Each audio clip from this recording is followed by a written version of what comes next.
ഓം നമോ ബ്രഹ്മാദിഭ്യോ ബ്രഹ്മവിദ്യാസമ്പ്രദായകർത്തൃഭ്യോ വംശഋഷിഭ്യോ മഹദ്ഭ്യോ ഗുരുഭ്യോ നമഃ. ഓം നമോ ഗണേഭ്യോ ഗണപതിഭ്യശ്ച വോ നമഃ. ഓം നമഃ സഭായൈ സഭാപതിഭ്യശ്ച വോ നമഃ.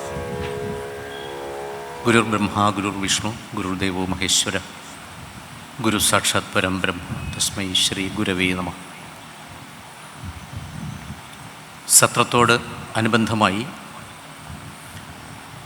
ലളിതാ സഹസ്രനാമം, ലളിതോപാഖ്യാനം എന്നീ രണ്ട് സ്തോത്ര കൃതികളെ അധികരിച്ചുകൊണ്ട് രണ്ട് വാക്ക് സംസാരിക്കുവാൻ അവസരം തന്ന സത്ര സമിതി സംഘാടകർക്ക് ഹൃദയംഗമമായി നന്ദി പ്രകാശിപ്പിക്കുന്നു. ഇത് കേൾക്കുവാൻ വേണ്ടി ഉപവിഷ്ടരായിരിക്കുന്ന എല്ലാ സജ്ജനങ്ങൾക്കും ഭക്തജനങ്ങൾക്കും പ്രത്യേകം നമസ്കാരം, സ്വാഗതം, ധന്യവാദം. ഈ രണ്ട് ഗ്രന്ഥങ്ങൾ, ദേവീപാസന ഗ്രന്ഥങ്ങൾ അനവധിയുണ്ട്. സൗന്ദര്യലഹരി, ദേവി ഭാഗവതം, ലളിതാ സഹസ്രനാമം, ലളിതോപാഖ്യാനം, ലളിതാ ത്രിശതി, പല ഗ്രന്ഥങ്ങളുണ്ടെങ്കിലും ഈ രണ്ട് ഗ്രന്ഥങ്ങളിൽ സർവലൗകികമായിരിക്കുന്നത് ലളിതാ സഹസ്രനാമമാണ്. മാതാ അമൃതാനന്ദമയി ഈ സഹസ്രനാമം ചൊല്ലുവാൻ വേണ്ടി നമ്മെ പ്രേരിപ്പിക്കുന്നു. വശന്യാദി വാഗ്ദേവതകൾ ദേവിയുടെ 1000 നാമങ്ങൾ രചിക്കുവാൻ വശന്യാദി വാഗ്ദേവതകളോട് ദേവി ആവശ്യപ്പെടുകയാണ്. ഇതെന്തിനു വേണ്ടിയാണ് ദേവി പറഞ്ഞത്? മനുഷ്യ നന്മയ്ക്ക് വേണ്ടിയാണ്. മനുഷ്യർ, സ്ത്രീയോ പുരുഷനോ ഏത് മതവിഭാഗത്തിൽപ്പെട്ടവനോ ആയിക്കോട്ടെ, എൻ്റെ 1000 നാമങ്ങൾ ജപിക്കുന്ന സമയത്ത് അവർക്ക് ഭുക്തിയും മുക്തിയും കിട്ടും എന്നാണ് ദേവി സങ്കല്പിച്ചിരിക്കുന്നത്. ഇത് നമ്മൾ പ്രായോഗികമാക്കുക. ഈ രണ്ട് ഗ്രന്ഥങ്ങളും അന്തർഭവിച്ചിരിക്കുന്നത് ബ്രഹ്മാണ്ഡ പുരാണത്തിലാണ്. പുരാണ പരമ്പരയിലെ ഏറ്റവും അവസാനത്തെ പുരാണമാണ് ബ്രഹ്മാണ്ഡ പുരാണം എന്നാണ് രേഖപ്പെടുത്തിയിരിക്കുന്നത്. ഈ ബ്രഹ്മാണ്ഡ പുരാണത്തിൻ്റെ മഹത്വം എന്താണ് എന്ന് ബ്രഹ്മാവ് തന്നെ ബ്രഹ്മാണ്ഡ പുരാണത്തിൽ പറഞ്ഞു എന്നാണ്. അതിൽ ആ ശ്ലോകം ഇങ്ങനെയാണ് കാണുന്നത്: ബ്രഹ്മാണ്ഡ മഹാത്മ്യം അധികൃത്യ അബ്രവീത് പുനഃ പുനഃ പുനഃ. വീണ്ടും വീണ്ടും ബ്രഹ്മാവ് ആവർത്തിച്ച് പറഞ്ഞു. എന്ത്? തച്ഛ 12,000 12,000 ശ്ലോകങ്ങൾ.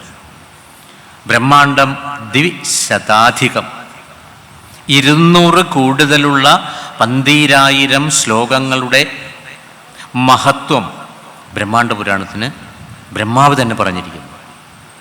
പ്രധാനമായും ഈ ലളിതാ സഹസ്രനാമവും ലളിതോപാഖ്യാനവും ആ ഗ്രന്ഥത്തിൽ ഉൾപ്പെട്ടതുകൊണ്ട് തന്നെയാണ് ഇതിൻ്റെ മഹത്വം. അതിൽ എങ്ങനെയാണ് ഈ ഗ്രന്ഥങ്ങൾ നമുക്ക് കിട്ടിയത്? ഹയഗ്രീവൻ എന്ന് പറയുന്ന ദേവത വിഷ്ണു ഭഗവാന്റെ അവതാരമാണ്.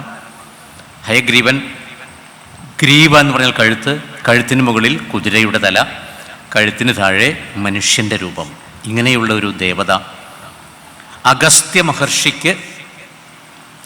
മഹർഷിയും ഹയഗ്രീവൻ എന്ന ദേവതയും തമ്മിലുള്ള സംവാദ രൂപത്തിലാണ് ഈ രണ്ട് ഗ്രന്ഥങ്ങളും നമുക്ക് കിട്ടിയിരിക്കുന്നത്. അശ്വാനന മഹാബുദ്ധേ സർവശാസ്ത്ര വിശാരദ കഥിതം ലളിതാദേവ്യാഹ ചരിതം പരമാത്ഭുതം.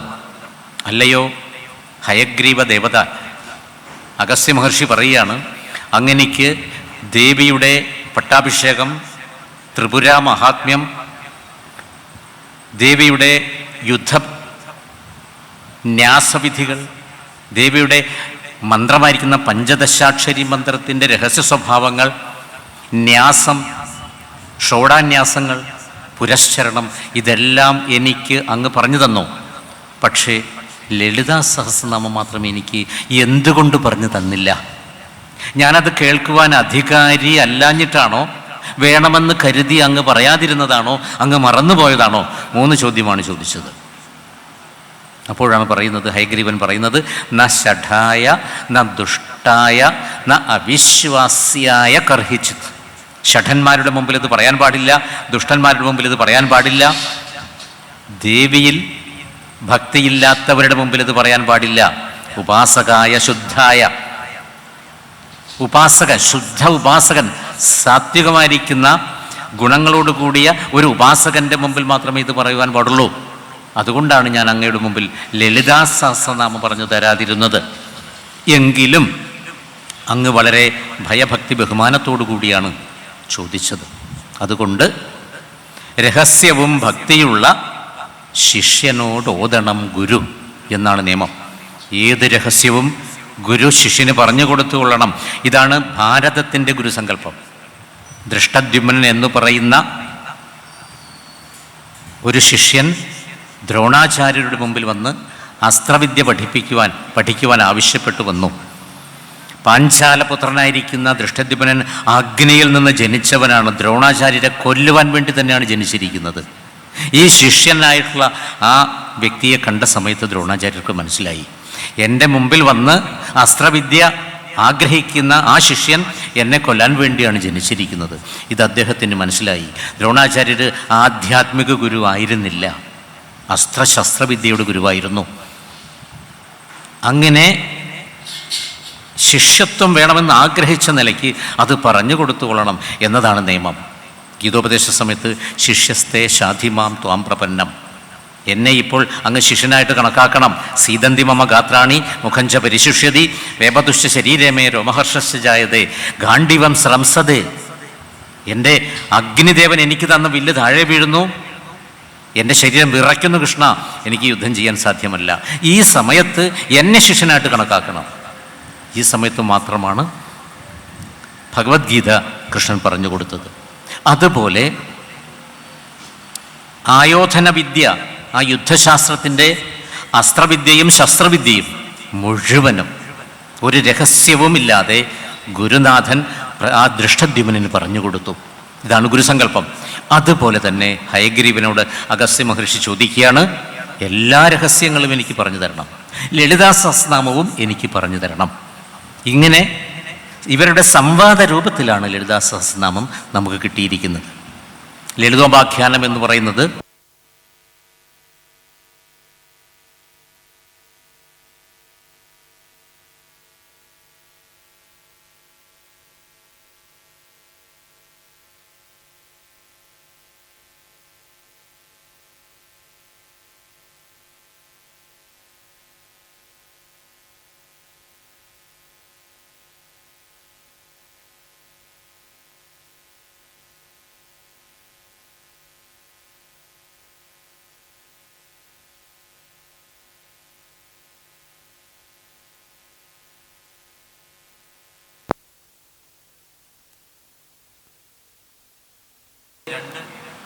ഈ രണ്ട് ഗ്രന്ഥങ്ങളും ബ്രഹ്മാണ്ഡ പുരാണത്തിലുള്ളതാണ്.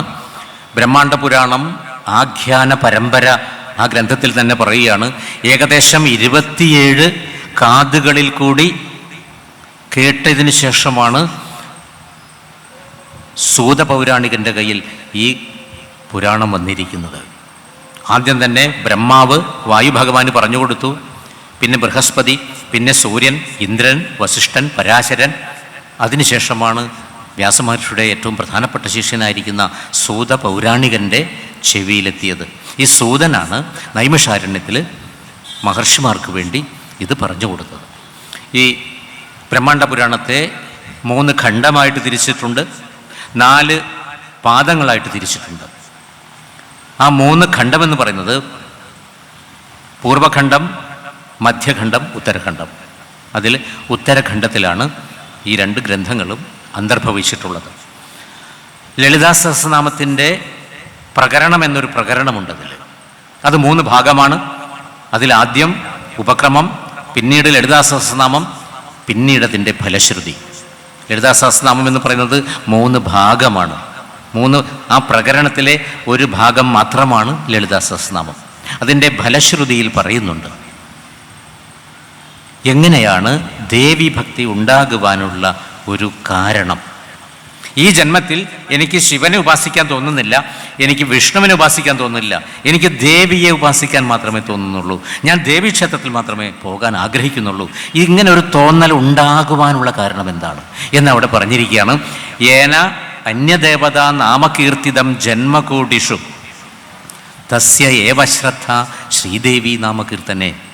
യാതൊരുത്തനാൽ കഴിഞ്ഞ കോടിക്കണക്കിന് ജന്മങ്ങളിൽ അന്യദേവതമാരെ ഉപാസിക്കണം. മുരുകൻ, അയ്യപ്പൻ, കൃഷ്ണൻ, ശിവൻ മുതലായ ദേവതമാരെ ഉപാസിച്ചാൽ മാത്രമേ ഈ ജന്മത്തിൽ ദേവിയോട് താല്പര്യമുണ്ടാവുകയുള്ളൂ, ദേവി ഉപാസകനാകുവാൻ സാധ്യമാവുകയുള്ളൂ. അപ്പോൾ ഈ ജന്മത്തിലെ ദേവി ഉപാസകന്മാർ മുഴുവനും കഴിഞ്ഞ ജന്മത്തിൽ മുരുകൻ, അയ്യപ്പൻ, കൃഷ്ണൻ, ശിവൻ മുതലായ ദേവതമാരെ ഉപാസിച്ചു വന്നവരാണ് എന്നാണ് അവിടെ രേഖപ്പെടുത്തിയിരിക്കുന്നത്. ഫലശ്രുതി 86 ശ്ലോകമാണ്. അതിൽ 72ാമത്തെ ശ്ലോകത്തിലാണ് ഏനാന്യ ദേവതാനാമ കീർത്തിതം ജന്മകോടിഷു, കോടിക്കണക്കിന് ജന്മങ്ങളിൽ എന്നെഴുതിയിരിക്കുന്നത്. 73ാമത്തെ ശ്ലോകം പറയുന്നു ചരമേ ജന്മനി ശ്രീവിദ്യോപാസകോ ഭവേത്. ഒരു ഭക്തൻ്റെ അവസാനത്തെ ജന്മത്തിലാണ് അവൻ ശ്രീവിദ്യോപാസകനായിട്ട് മാറുന്നത്. അടുത്ത വരി പറയുന്നു നാമസഹസ്രപാഠശ്ച തഥാ ചരമജന്മനി.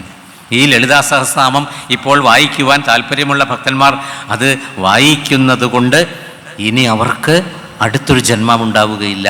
ചരമേ ജന്മനി, ചരമം മരണം, മരണമാകുന്ന ജന്മം എന്ന് പറഞ്ഞാൽ ഇനിയൊരു ജന്മമില്ലാത്ത ജന്മം, അതാണ് മരണജന്മം. ആ മരണജന്മത്തിൽ ദേവീപാസന ചെയ്യുവാൻ താല്പര്യമുണ്ടാകുന്നു. ഈ 2 ഗ്രന്ഥങ്ങളിലേക്ക് നമ്മൾ പ്രവേശിക്കുന്നതിന് മുമ്പ് ഏകദേശം 3-4 കാര്യങ്ങൾ ആമുഖമായിട്ട് നമ്മൾ മനസ്സിലാക്കണം. മഹർഷിമാർക്കൊരു സ്വഭാവമുണ്ട്. അവരുടെ ഗ്രന്ഥങ്ങൾ അവർ രചിക്കുന്ന സമയത്ത്, ഒരു ദേവിയുടെ ഉപാസനാ ഗ്രന്ഥം രചിക്കുന്ന സമയത്ത് ഏറ്റവും വലിയ ദേവത ദേവി തന്നെയാണ് എന്നൊരു തോന്നൽ നമുക്കുണ്ടാകും. വ്യാസമഹർഷി തന്നെയാണ് എല്ലാ പുരാണങ്ങളിലും എഴുതിയിരിക്കുന്നത്. ശ്രീമദ് ഭാഗവതത്തിൽ എന്താണ് എഴുതിയിരിക്കുന്നത്? സപ്താഹ ശ്രവണേനൈവ സർവഥാ മുക്തിദായകം, പഠനാത് ശ്രവണാത് സദ്യ വൈകുണ്ഠഫലദായകം. ശ്രീമദ് ഭാഗവതം നിങ്ങൾ ഒരു പ്രാവശ്യം കേട്ടുകഴിഞ്ഞാൽ നിങ്ങൾക്ക് വൈകുണ്ഠപ്രാപ്തി കിട്ടുന്നു. വൈകുണ്ഠം വിഗതമായിരിക്കുന്ന കുണ്ഠം, നാശമില്ലാത്ത അവസ്ഥ. വികുണ്ഠം ജ്ഞാനം എന്നർത്ഥം, ജ്ഞാനം കിട്ടുന്നു. ജ്ഞാനാദേവതു കൈവല്യം, മോക്ഷം ജ്ഞാനത്തിൽ നിന്ന് കിട്ടുന്നു. ആ വിഷ്ണു ഭക്തന്മാർ ഏറ്റവും വലുത് ദേവി ഭാഗവതമല്ല ശ്രീമദ് ഭാഗവതമാണ് എന്ന, അല്ലെങ്കിൽ ഭഗവത്ഗീതയാണ് ഏറ്റവും വലുത്, വിഷ്ണു സഹസ്രനാമമാണ് ഏറ്റവും വലുത് എന്ന തോന്നൽ അവർക്കുണ്ടാക്കണം. അതിനുവേണ്ടി അങ്ങനെ എഴുതിയിരിക്കുന്നു. ഈ വ്യാസമഹർഷി തന്നെയാണ് ദേവി ഭാഗവതം എഴുതിയത്. ആ ദേവി ഭാഗവതത്തിൽ ഭാഗവതമാണ് ഏറ്റവും വലുതെന്ന് എഴുതി.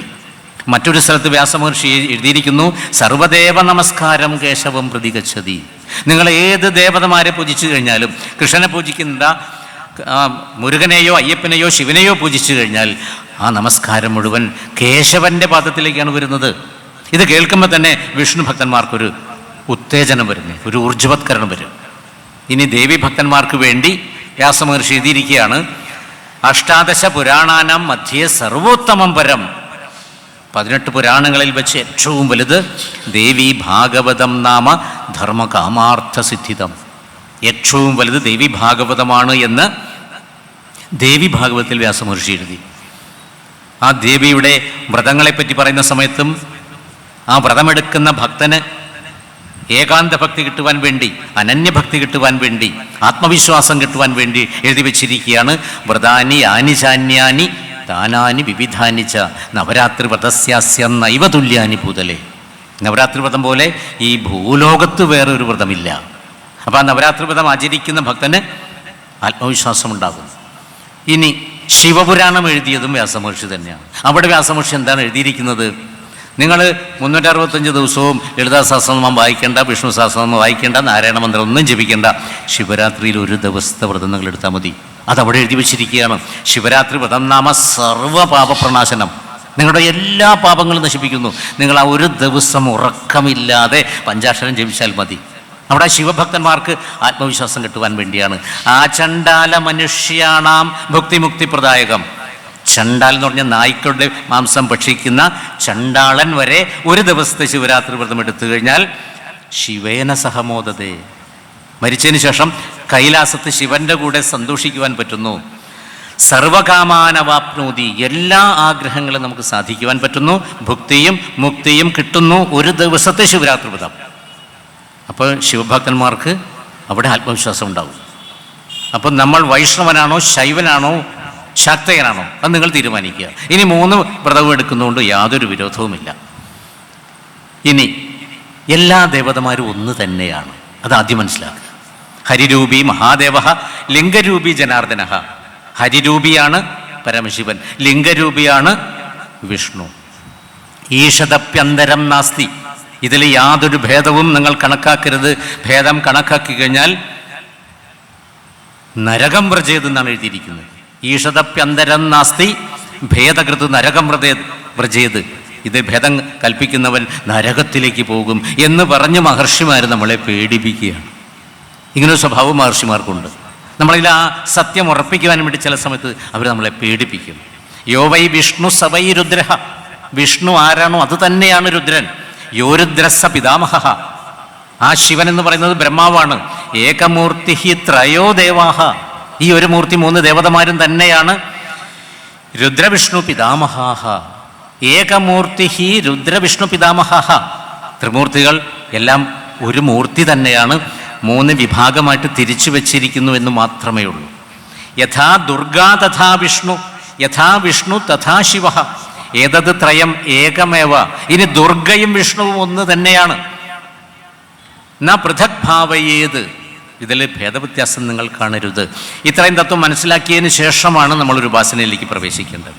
ഇനി വിശ്വസിക്കാൻ പറ്റാത്ത കഥകളാണ് ഈ ലളിതാ സഹസ്രനാമത്തിലും ദേവി മഹാത്മ്യത്തിലൊക്കെ എഴുതി വച്ചിരിക്കുന്നത്. ഹയഗ്രീവൻ എന്ന് പറയുന്ന ഒരു ദേവതയുണ്ട്, ഹയഗ്രീവൻ എന്ന് പറയുന്ന ഒരു മഹർഷിയുണ്ട്, ഹയഗ്രീവൻ എന്ന് പറയുന്ന ഒരു അസുരനുണ്ട്. ഇതെങ്ങനെയാണ് വിശ്വസിക്കുന്നത്?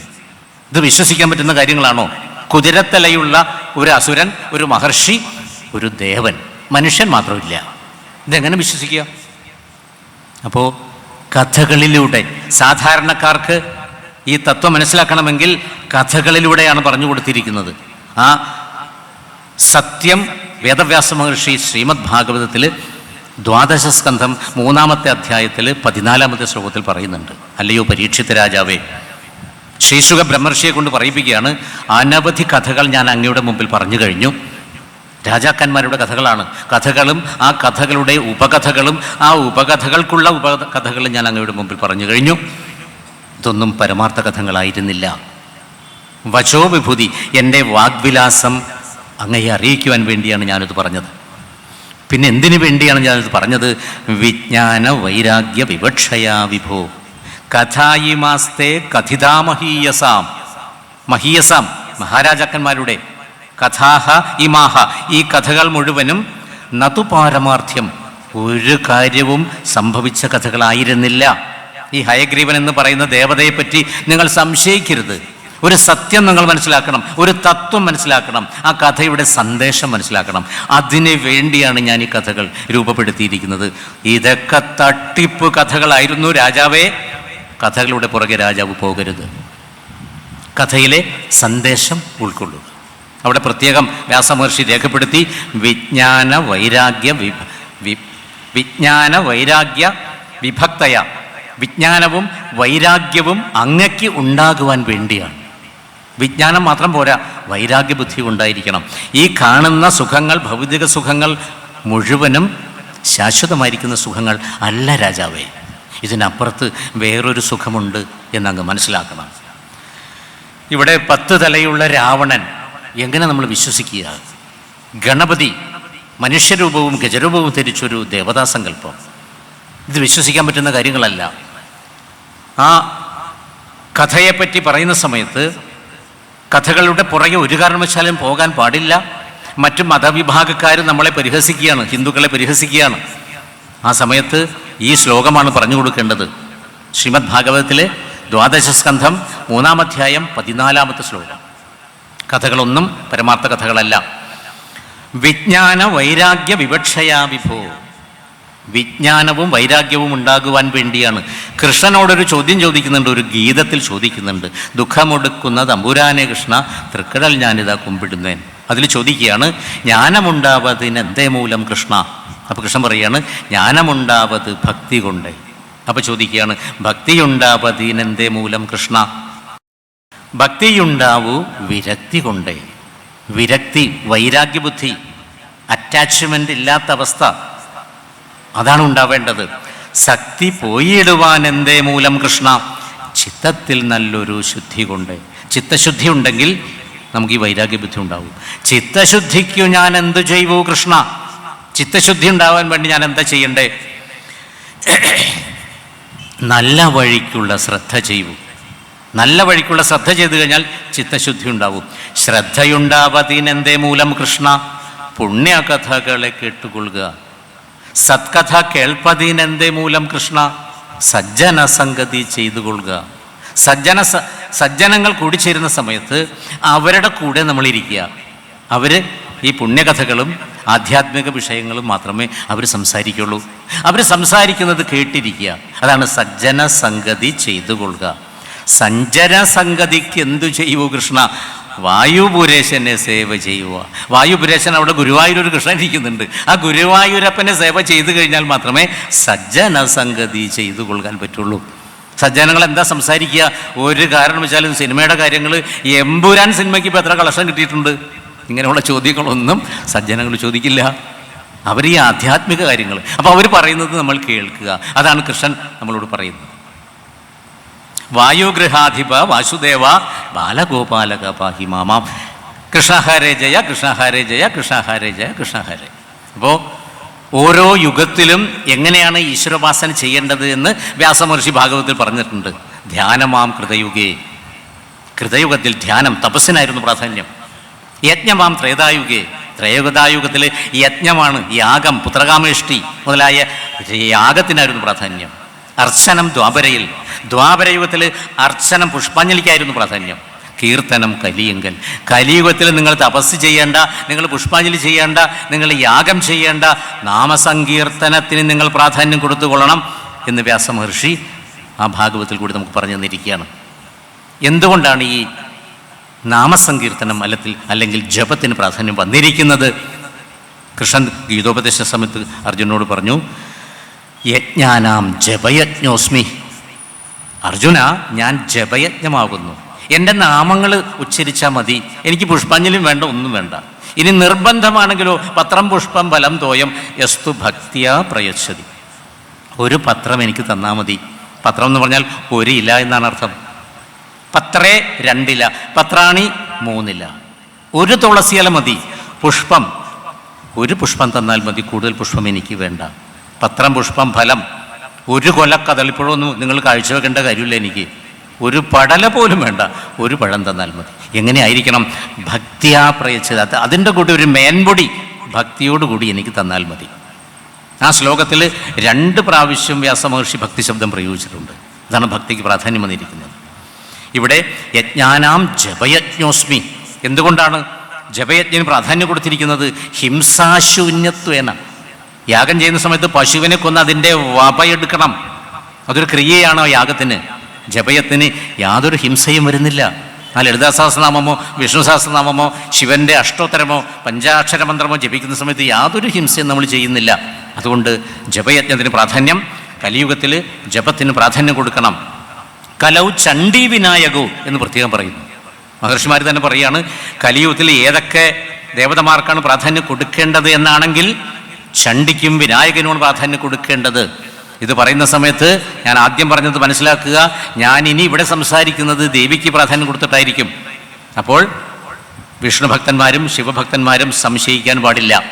ഇത് ദേവിയുടെ ഉപാസന ഗ്രന്ഥം പറയുന്ന സമയത്ത് മഹർഷിമാർ പറഞ്ഞിരിക്കുന്നത് ദേവിക്ക് പ്രാധാന്യം കൊടുത്തുകൊണ്ട് പറയണം. നാളെ ഞാൻ ശിവൻ്റെ കാര്യം പറയുന്ന സമയത്ത് ശിവനാണ് ഏറ്റവും വലുതെന്ന് എനിക്ക് പറയേണ്ടി വരും.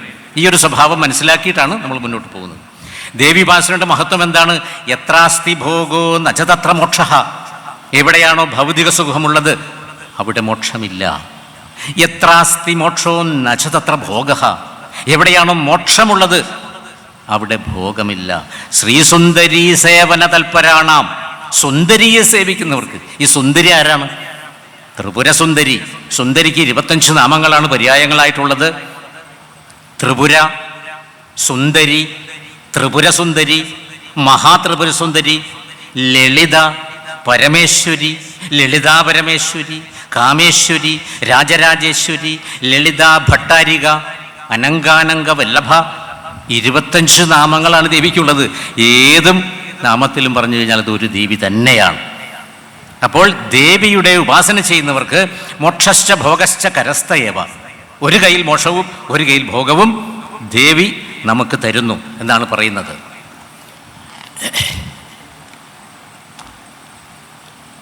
ഇനി നമ്മൾ മനസ്സിലാക്കേണ്ടത് അഗസ്ത്യ മഹർഷിയും ഹയഗ്രീവ ദേവതയും തമ്മിലുള്ള സംവാദ രൂപത്തിലാണ് ലളിതാ സഹസ്രനാമം നമുക്ക് കിട്ടിയിരിക്കുന്നത്, ഈ രണ്ട് ഗ്രന്ഥങ്ങൾ കിട്ടിയത്. അപ്പോൾ അഗസ്ത്യൻ ആരാണെന്ന് മനസ്സിലാക്കുക. അകം സ്ഥ്യായതി സ്തഭനാദി ഇതി അഗസ്ത്യ. അകം പർവ്വതം, പർവ്വതത്തെ സ്തംഭിപ്പിച്ചവനാണ് അഗസ്ത്യൻ. മേരുപർവ്വതത്തിൽ ദേവേന്ദ്രൻ, മറ്റുള്ള ഭഗവാൻ ദേവതമാര് തപസ് ചെയ്യണം മേരുപർവ്വതത്തിൽ. അപ്പോൾ വിന്ധ്യപർവ്വതത്തിന് ഒരു അസൂയ വന്നിരിക്കുകയാണ്. മേരുപർവ്വതമാണ് ഏറ്റവും ഉയർന്ന പർവ്വതം. സൂര്യചന്ദ്രന്മാർ മേരുപർവ്വതത്തെ പ്രദക്ഷിണം വയ്ക്കുന്നു. വിന്ധ്യപർവ്വതം ഉയർന്ന ചിറകുകൾ കൊണ്ട് ഈ സൂര്യചന്ദ്രന്മാരുടെ ഗതി തടഞ്ഞു. പണ്ടുകാലത്ത് ചിറകുകളുണ്ടായിരുന്നു പർവ്വതത്തിന്, ഇപ്പോൾ ചിറകുകളില്ല. അങ്ങനെ സൂര്യചന്ദ്രന്മാരുടെ ഗതി തടഞ്ഞ സമയത്ത് ലോകഗതി തടയപ്പെട്ടു. ലോകത്തിൻ്റെ ഗതി തടഞ്ഞ സമയത്ത് ദേവന്മാർ വിന്ധ്യപർവ്വതത്തോട് പറയുകയാണ്, ഈ സൂര്യചന്ദ്രന്മാരുടെ ഗതി തടയരുത്. വിന്ധ്യപർവ്വതം സമ്മതിച്ചില്ല, അംഗീകരിച്ചില്ല. അപ്പോൾ ദേവന്മാർ അഗസ്ത്യ മഹർഷിയോട് പറയുകയാണ്, ഈ വിന്ധ്യപർവ്വതത്തിൻ്റെ അഹങ്കാരം ദയവ് ചെയ്ത് അങ്ങ് നശിപ്പിക്കണം. അങ്ങനെ വിന്ധ്യപർവ്വതത്തിൻ്റെ അഹങ്കാരം അഗസ്ത്യൻ ശമിപ്പിച്ചു. അതാണ് അകം സ്ഥ്യായതി സ്തഭനാദി, പർവ്വതത്തെ സ്തംഭിപ്പിച്ചവൻ.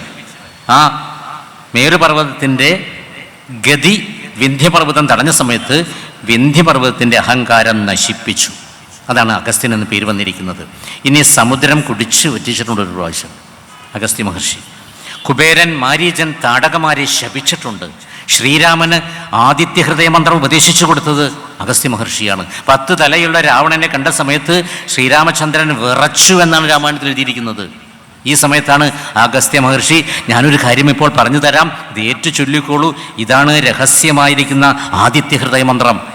ഇത് നമ്മൾ നിത്യവും ജപിച്ചു കഴിഞ്ഞാൽ നമുക്കൊരു പേടി ഉണ്ടാവില്ല.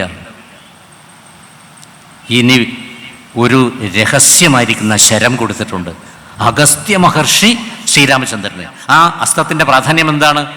ആ അസ്ത്രം ആവനാടിയിൽ നിന്ന് എടുത്ത് അത് പ്രയോഗിച്ചു കഴിഞ്ഞാൽ അസുരൻ്റെ ശരീരം തുളച്ച് അസുരനെ കൊന്ന് പോയി സമുദ്രത്തിൽ പോയി കുളിച്ച് വൃത്തിയായി വീണ്ടും ആ ശരം അവനാടിൽ വന്നിരിക്കും. അങ്ങനെ ഒരു ശരം അഗസ്ത്യ മഹർഷി ശ്രീരാമചന്ദ്ര സ്വാമിക്ക് കൊടുത്തിട്ടുണ്ട്. ആൾ നിസ്സാരക്കാരനല്ല, അത്ര ശക്തിമാനും സിദ്ധനുമാണ്. 14 ശ്രീചക്രോപാസകന്മാരിൽ ഒരാളാണ് അഗസ്ത്യ മഹർഷി. അഗസ്ത്യ മഹർഷിയുടെ ഭാര്യ ലോപാമുദ്ര, അതും ശ്രീചക്രോപാസകയായിരുന്നു. ഇനി ഒരു ഗ്രന്ഥകർത്താവാണ്. അഗസ്ത്യഗീത, അഗസ്ത്യ സംഹിത, ശിവസംഹിത, ദ്വൈത നിർണയ തന്ത്രം, ഇങ്ങനെയുള്ള തന്ത്രഗ്രന്ഥങ്ങളൊക്കെ എഴുതിയ ആളാണ് ഈ അഗസ്ത്യ മഹർഷി. വിന്ധ്യപർവ്വതത്തെ ചവിട്ടിപ്പൊളിച്ചിട്ടില്ല അഗസ്ത്യ മഹർഷി, പാതാളത്തിൽ താഴ്ത്തിയിട്ടില്ല. വിന്ധ്യപർവ്വതത്തിൻ്റെ മുമ്പിൽ നിന്നുകൊണ്ട് പറയുകയാണ് തല താഴ്ത്തുക. അതനുസരിക്കേണ്ടി വന്നു. അത്ര ആത്മശക്തിയുടെ പ്രതീകമാണ് ഈ അഗസ്ത്യ മഹർഷി എന്ന് പറയുന്നത്. ഹയഗ്രീവൻ എന്ന് പറയുന്ന ദേവതയെ പറ്റിയും പറഞ്ഞു, അസുരനെ പറ്റിയും മഹർഷിയെ പറ്റിയും പറയണം. ഇവിടെ പണ്ട് ഒരു കുതിരത്തലയുള്ള അസുരൻ ജനിച്ചു. സരസ്വതി നദീതീരത്ത് തീവ്രമായിരിക്കുന്ന തപസ് ചെയ്തു, വർഷക്കാലം തപസ് ചെയ്തു. ദേവി പ്രത്യക്ഷയായി വരം ചോദിക്കുകയാണ്, ദേവന്മാരാൽ അജയ്യനായിരിക്കണം. കുതിരത്തലയുള്ള ഒരു അസുരൻ ജനിച്ചു.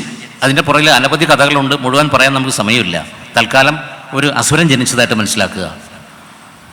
ഈ അസുരൻ ദേവിയോട് വരം ആവശ്യപ്പെടുകയാണ്, ദേവന്മാരാൽ അജയ്യനായിരിക്കണം, ആരും എന്നെ കൊല്ലാൻ പാടില്ല, ഇങ്ങനെ ഒരു വരം തരാൻ നിർവാഹമില്ല. അങ്ങനെയാണെങ്കിൽ ദേവി, എൻ്റെ രൂപത്തിലുള്ള ഒരു മനുഷ്യൻ, ഒരു വ്യക്തി മാത്രമേ എന്നെ കൊല്ലാൻ പാടുള്ളൂ, വേറൊരു ഹയഗ്രീവൻ മാത്രമേ എന്നെ കൊല്ലാൻ പാടുള്ളൂ. അങ്ങനെ വരം കൊടുത്തു. ആ അസുരനെ കൊല്ലുവാൻ വേണ്ടിയാണ് വിഷ്ണു ഭഗവാൻ ഹയഗ്രീവൻ്റെ രൂപം ധരിച്ചിരിക്കുന്നത്. തൽക്കാലം നമ്മൾ അത്രയും മനസ്സിലാക്കുക. ഇനി അഗസ്ത്യ മഹർഷി തീർത്ഥാടനം ചെയ്യുകയാണ്. അഗസ്ത്യ മഹർഷിയോട് ദേവന്മാർ പറഞ്ഞു, വിന്ധ്യൻ്റെ അഹങ്കാരം നശിപ്പിക്കണം.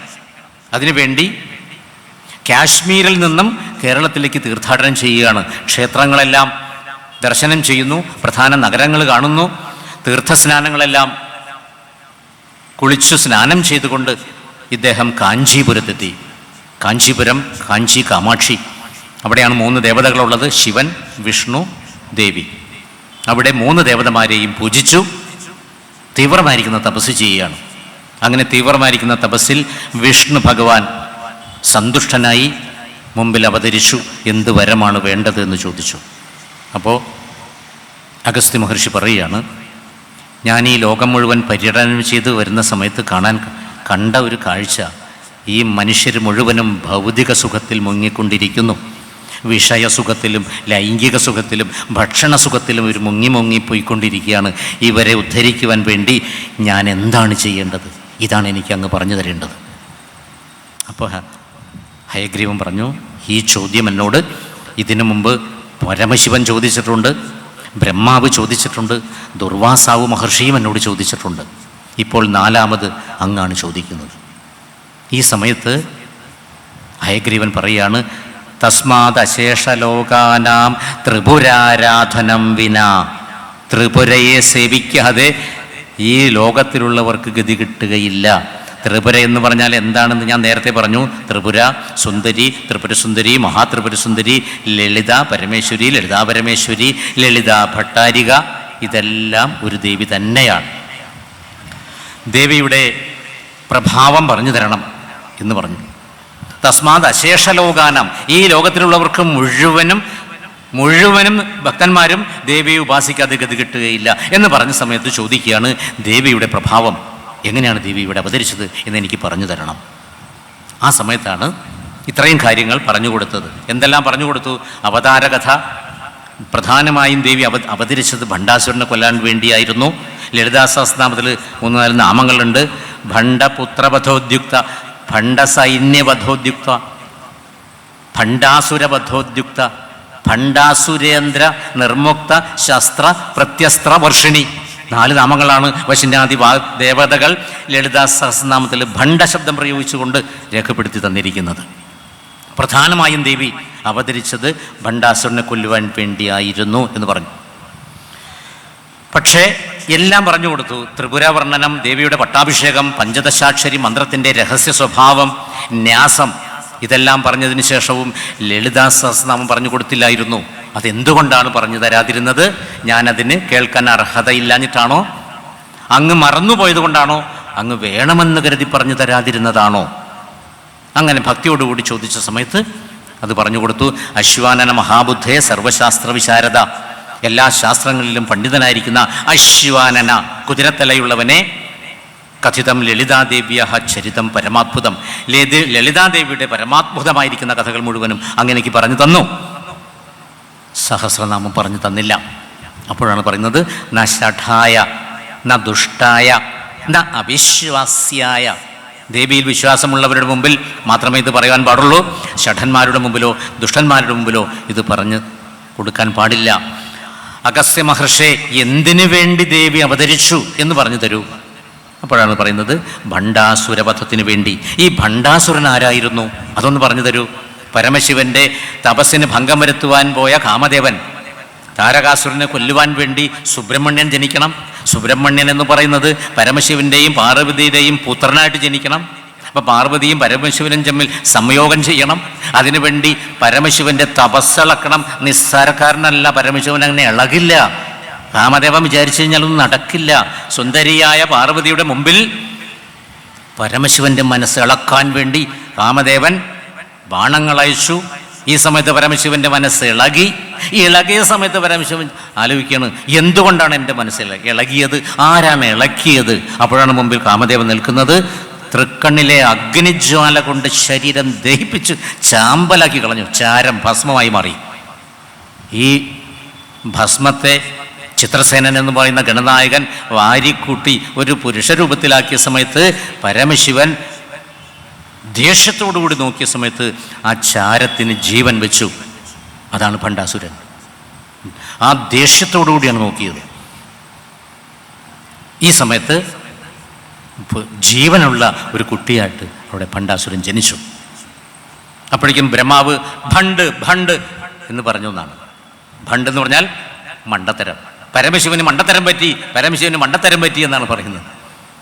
പക്ഷേ പരമശിവൻ്റെ പൂർണ്ണ ചൈതന്യവത്താണവൻ ഈ അസുരനായി വളർന്നു, തേജസ്വിയായി ദേവന്മാരെ ആക്രമിക്കാൻ തുടങ്ങി. ആ കുട്ടി ജനിച്ച സമയത്ത് തന്നെ ചിത്രസേനൻ എന്ന് പറയുന്ന ഗണനായകൻ ശതരുദ്രീയം എന്ന് പറയുന്ന മന്ത്രം പറഞ്ഞു കൊടുത്തു. ഇത് 100 പ്രാവശ്യം ഈ മന്ത്രം ഈ ഭണ്ഡാസുരൻ ആ കുട്ടി ജപിച്ച സമയത്ത് തന്നെ മുമ്പിൽ ശിവൻ പ്രത്യക്ഷനായി. എന്ത് വരമാണ് വേണ്ടതെന്ന് ചോദിച്ചു. എതിരാളിയുടെ ബലത്തിൽ പകുതി തനിക്ക് കിട്ടണം. എൻ്റെ മുമ്പിൽ ആരെങ്കിലും യുദ്ധം ചെയ്യാൻ വന്നു നിന്ന് കഴിഞ്ഞാൽ അയാൾ സമ്പാദിച്ചു വച്ചിരിക്കുന്ന ആ ബലത്തിൻ്റെ പകുതി എനിക്ക് കിട്ടണം. അയുക്തി കാമമാണ്, യുക്തികാമമല്ല. എതിരാളിയുടെ തപസ്സിൻ്റെ പകുതി എനിക്ക് കിട്ടണം, ബലത്തിൻ്റെ പകുതി എനിക്ക് കിട്ടണം. ഇതാണ് ആവശ്യം. ഇനി ദേവന്മാരാലും അസുരന്മാരാലും അജയ്യനായിരിക്കണം. ഇങ്ങനെ അസ്ത്രപീഠ മറ്റുള്ള ആരുടെയും അസ്ത്രപീഠ ഉണ്ടാകരുത്.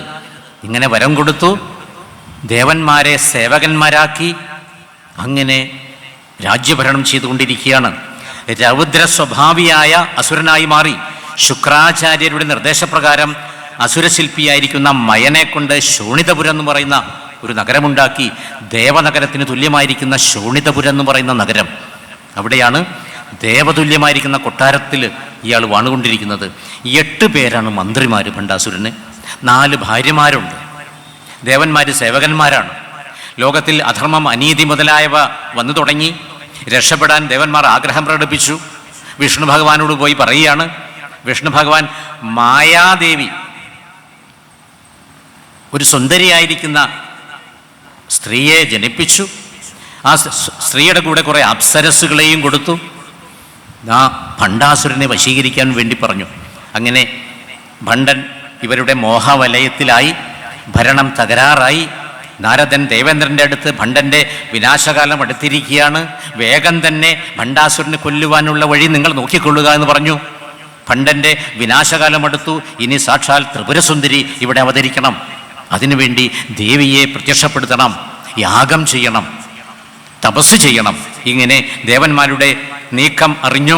ദേവന്മാരെല്ലാവരും കൂടി ഹിമാലയത്തിൻ്റെ താഴ്വരയിൽ പോയി തപസ്സാരംഭിച്ചു. ഇത് ഭണ്ഡാസുരൻ അറിഞ്ഞു. ഭണ്ഡാസുരൻ്റെ സൈന്യം ഈ ദേവന്മാരുടെ തപസ് ഇളക്കുവാൻ വേണ്ടി പോയി.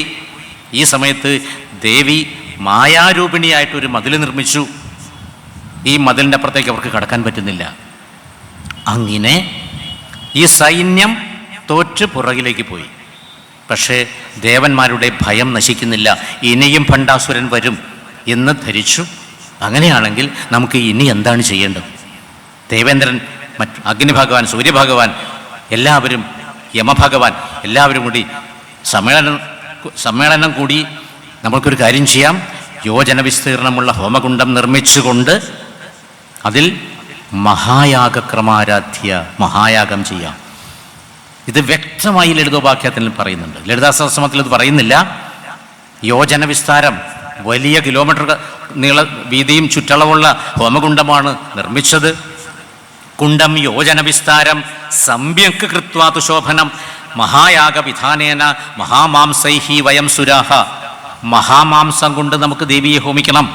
നമ്മുടെ ശരീരത്തിലെ മാംസം പറിച്ചെടുത്ത് ഹോമകുണ്ഡത്തിലേക്ക് ഹോമിക്കണം. അങ്ങനെയായാൽ മാത്രമേ ദേവി അവതരിക്കുകയുള്ളൂ.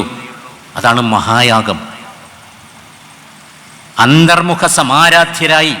അന്തർമുഖ സമാരാധ്യരായി ദേവന്മാർ എല്ലാവരും കൂടി ഇരുന്ന് ദേവന്മാരുടെ ശരീരത്തിലെ മാംസം ഹോമകുണ്ഡത്തിലേക്ക് ഹോമിച്ചു.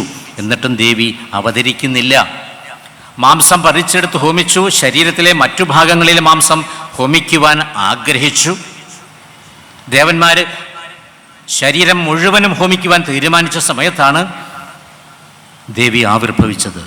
എങ്ങനെയാണ്? ചതുർബാഹു സമന്വിത, ദേവകാര്യ സമുദ്യത, ഉദ്യദ്ഭാനു സഹസ്രാഭ. 1000 സൂര്യന്മാരുടെ പ്രഭയോടുകൂടി, കോടിക്കണക്കിന് സൂര്യപ്രകാശം, പ്രതീകാശം എന്ന് ലളിത ഉപാഖ്യാനത്തിൽ പറയുന്നുണ്ട്. കോടി സൂര്യ സമപ്രഭം, കോടി ചന്ദ്ര സുജീതളം, ചക്രാകൃതി പ്രഭാപടലം, ചിദഗ്നികുണ്ഡ സംഭൂത. ലളിതാ സഹസ്രനാമം. ചിത്താവുന്ന അഗ്നികുണ്ഡത്തിൽ നിന്നാണ്, ചിത്ത് ജ്ഞാനം, ജ്ഞാനാഗ്നിയിൽ നിന്നാണ് ഇവർ ഈ ദേവിയെ പ്രത്യക്ഷപ്പെടുത്തിയത്. ഇവിടെ ഞാൻ എന്ന ഭാവവും എൻ്റേത് എന്ന ഭാവവും ദേവന്മാരുടെ മാറി. അഹങ്കാരം മാറി. ഞാനും ദേവിയും ഒന്ന് തന്നെ എന്ന ബോധത്തിലേക്ക് പ്രവേശിച്ചു.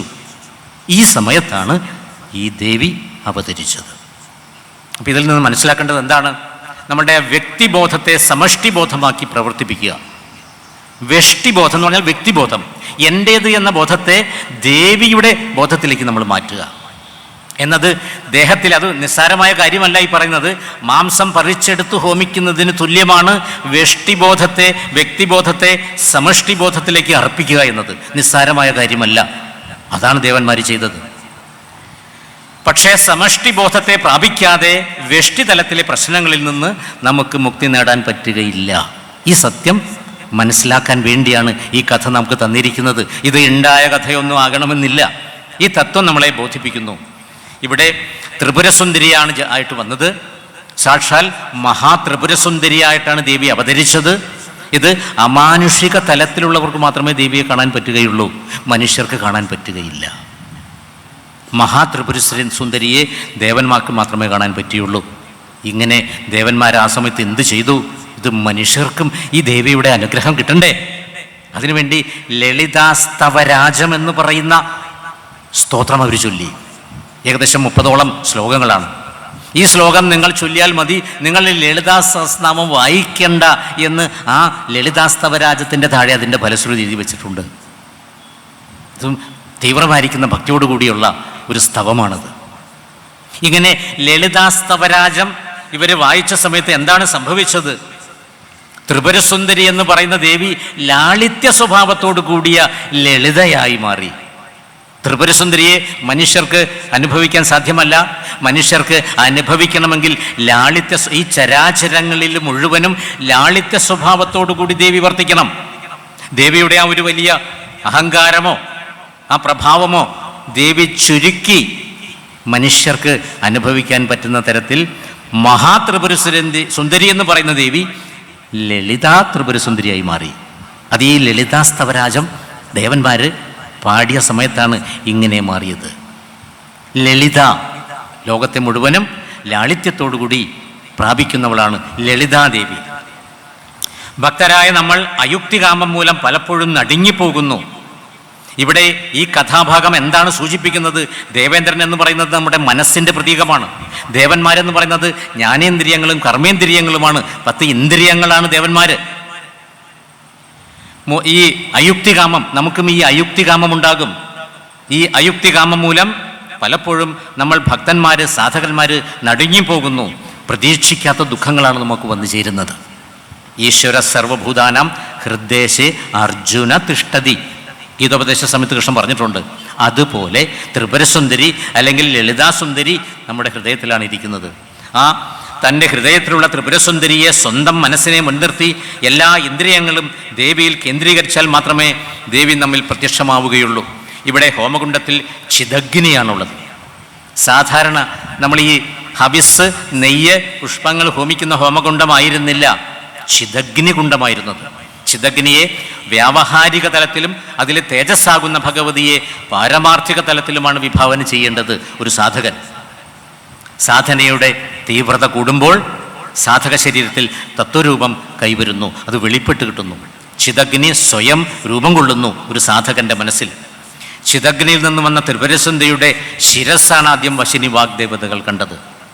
ആ ചിദഗ്നിയാകുന്ന ഹോമകുണ്ഡത്തിൽ നിന്നും ചതുർബാഹു സമന്വിതയായിരിക്കുന്ന ദേവിയുടെ തലയാണ് ആദ്യം വശിന്യാദി വാഗ്ദേവതകൾ കണ്ടത്.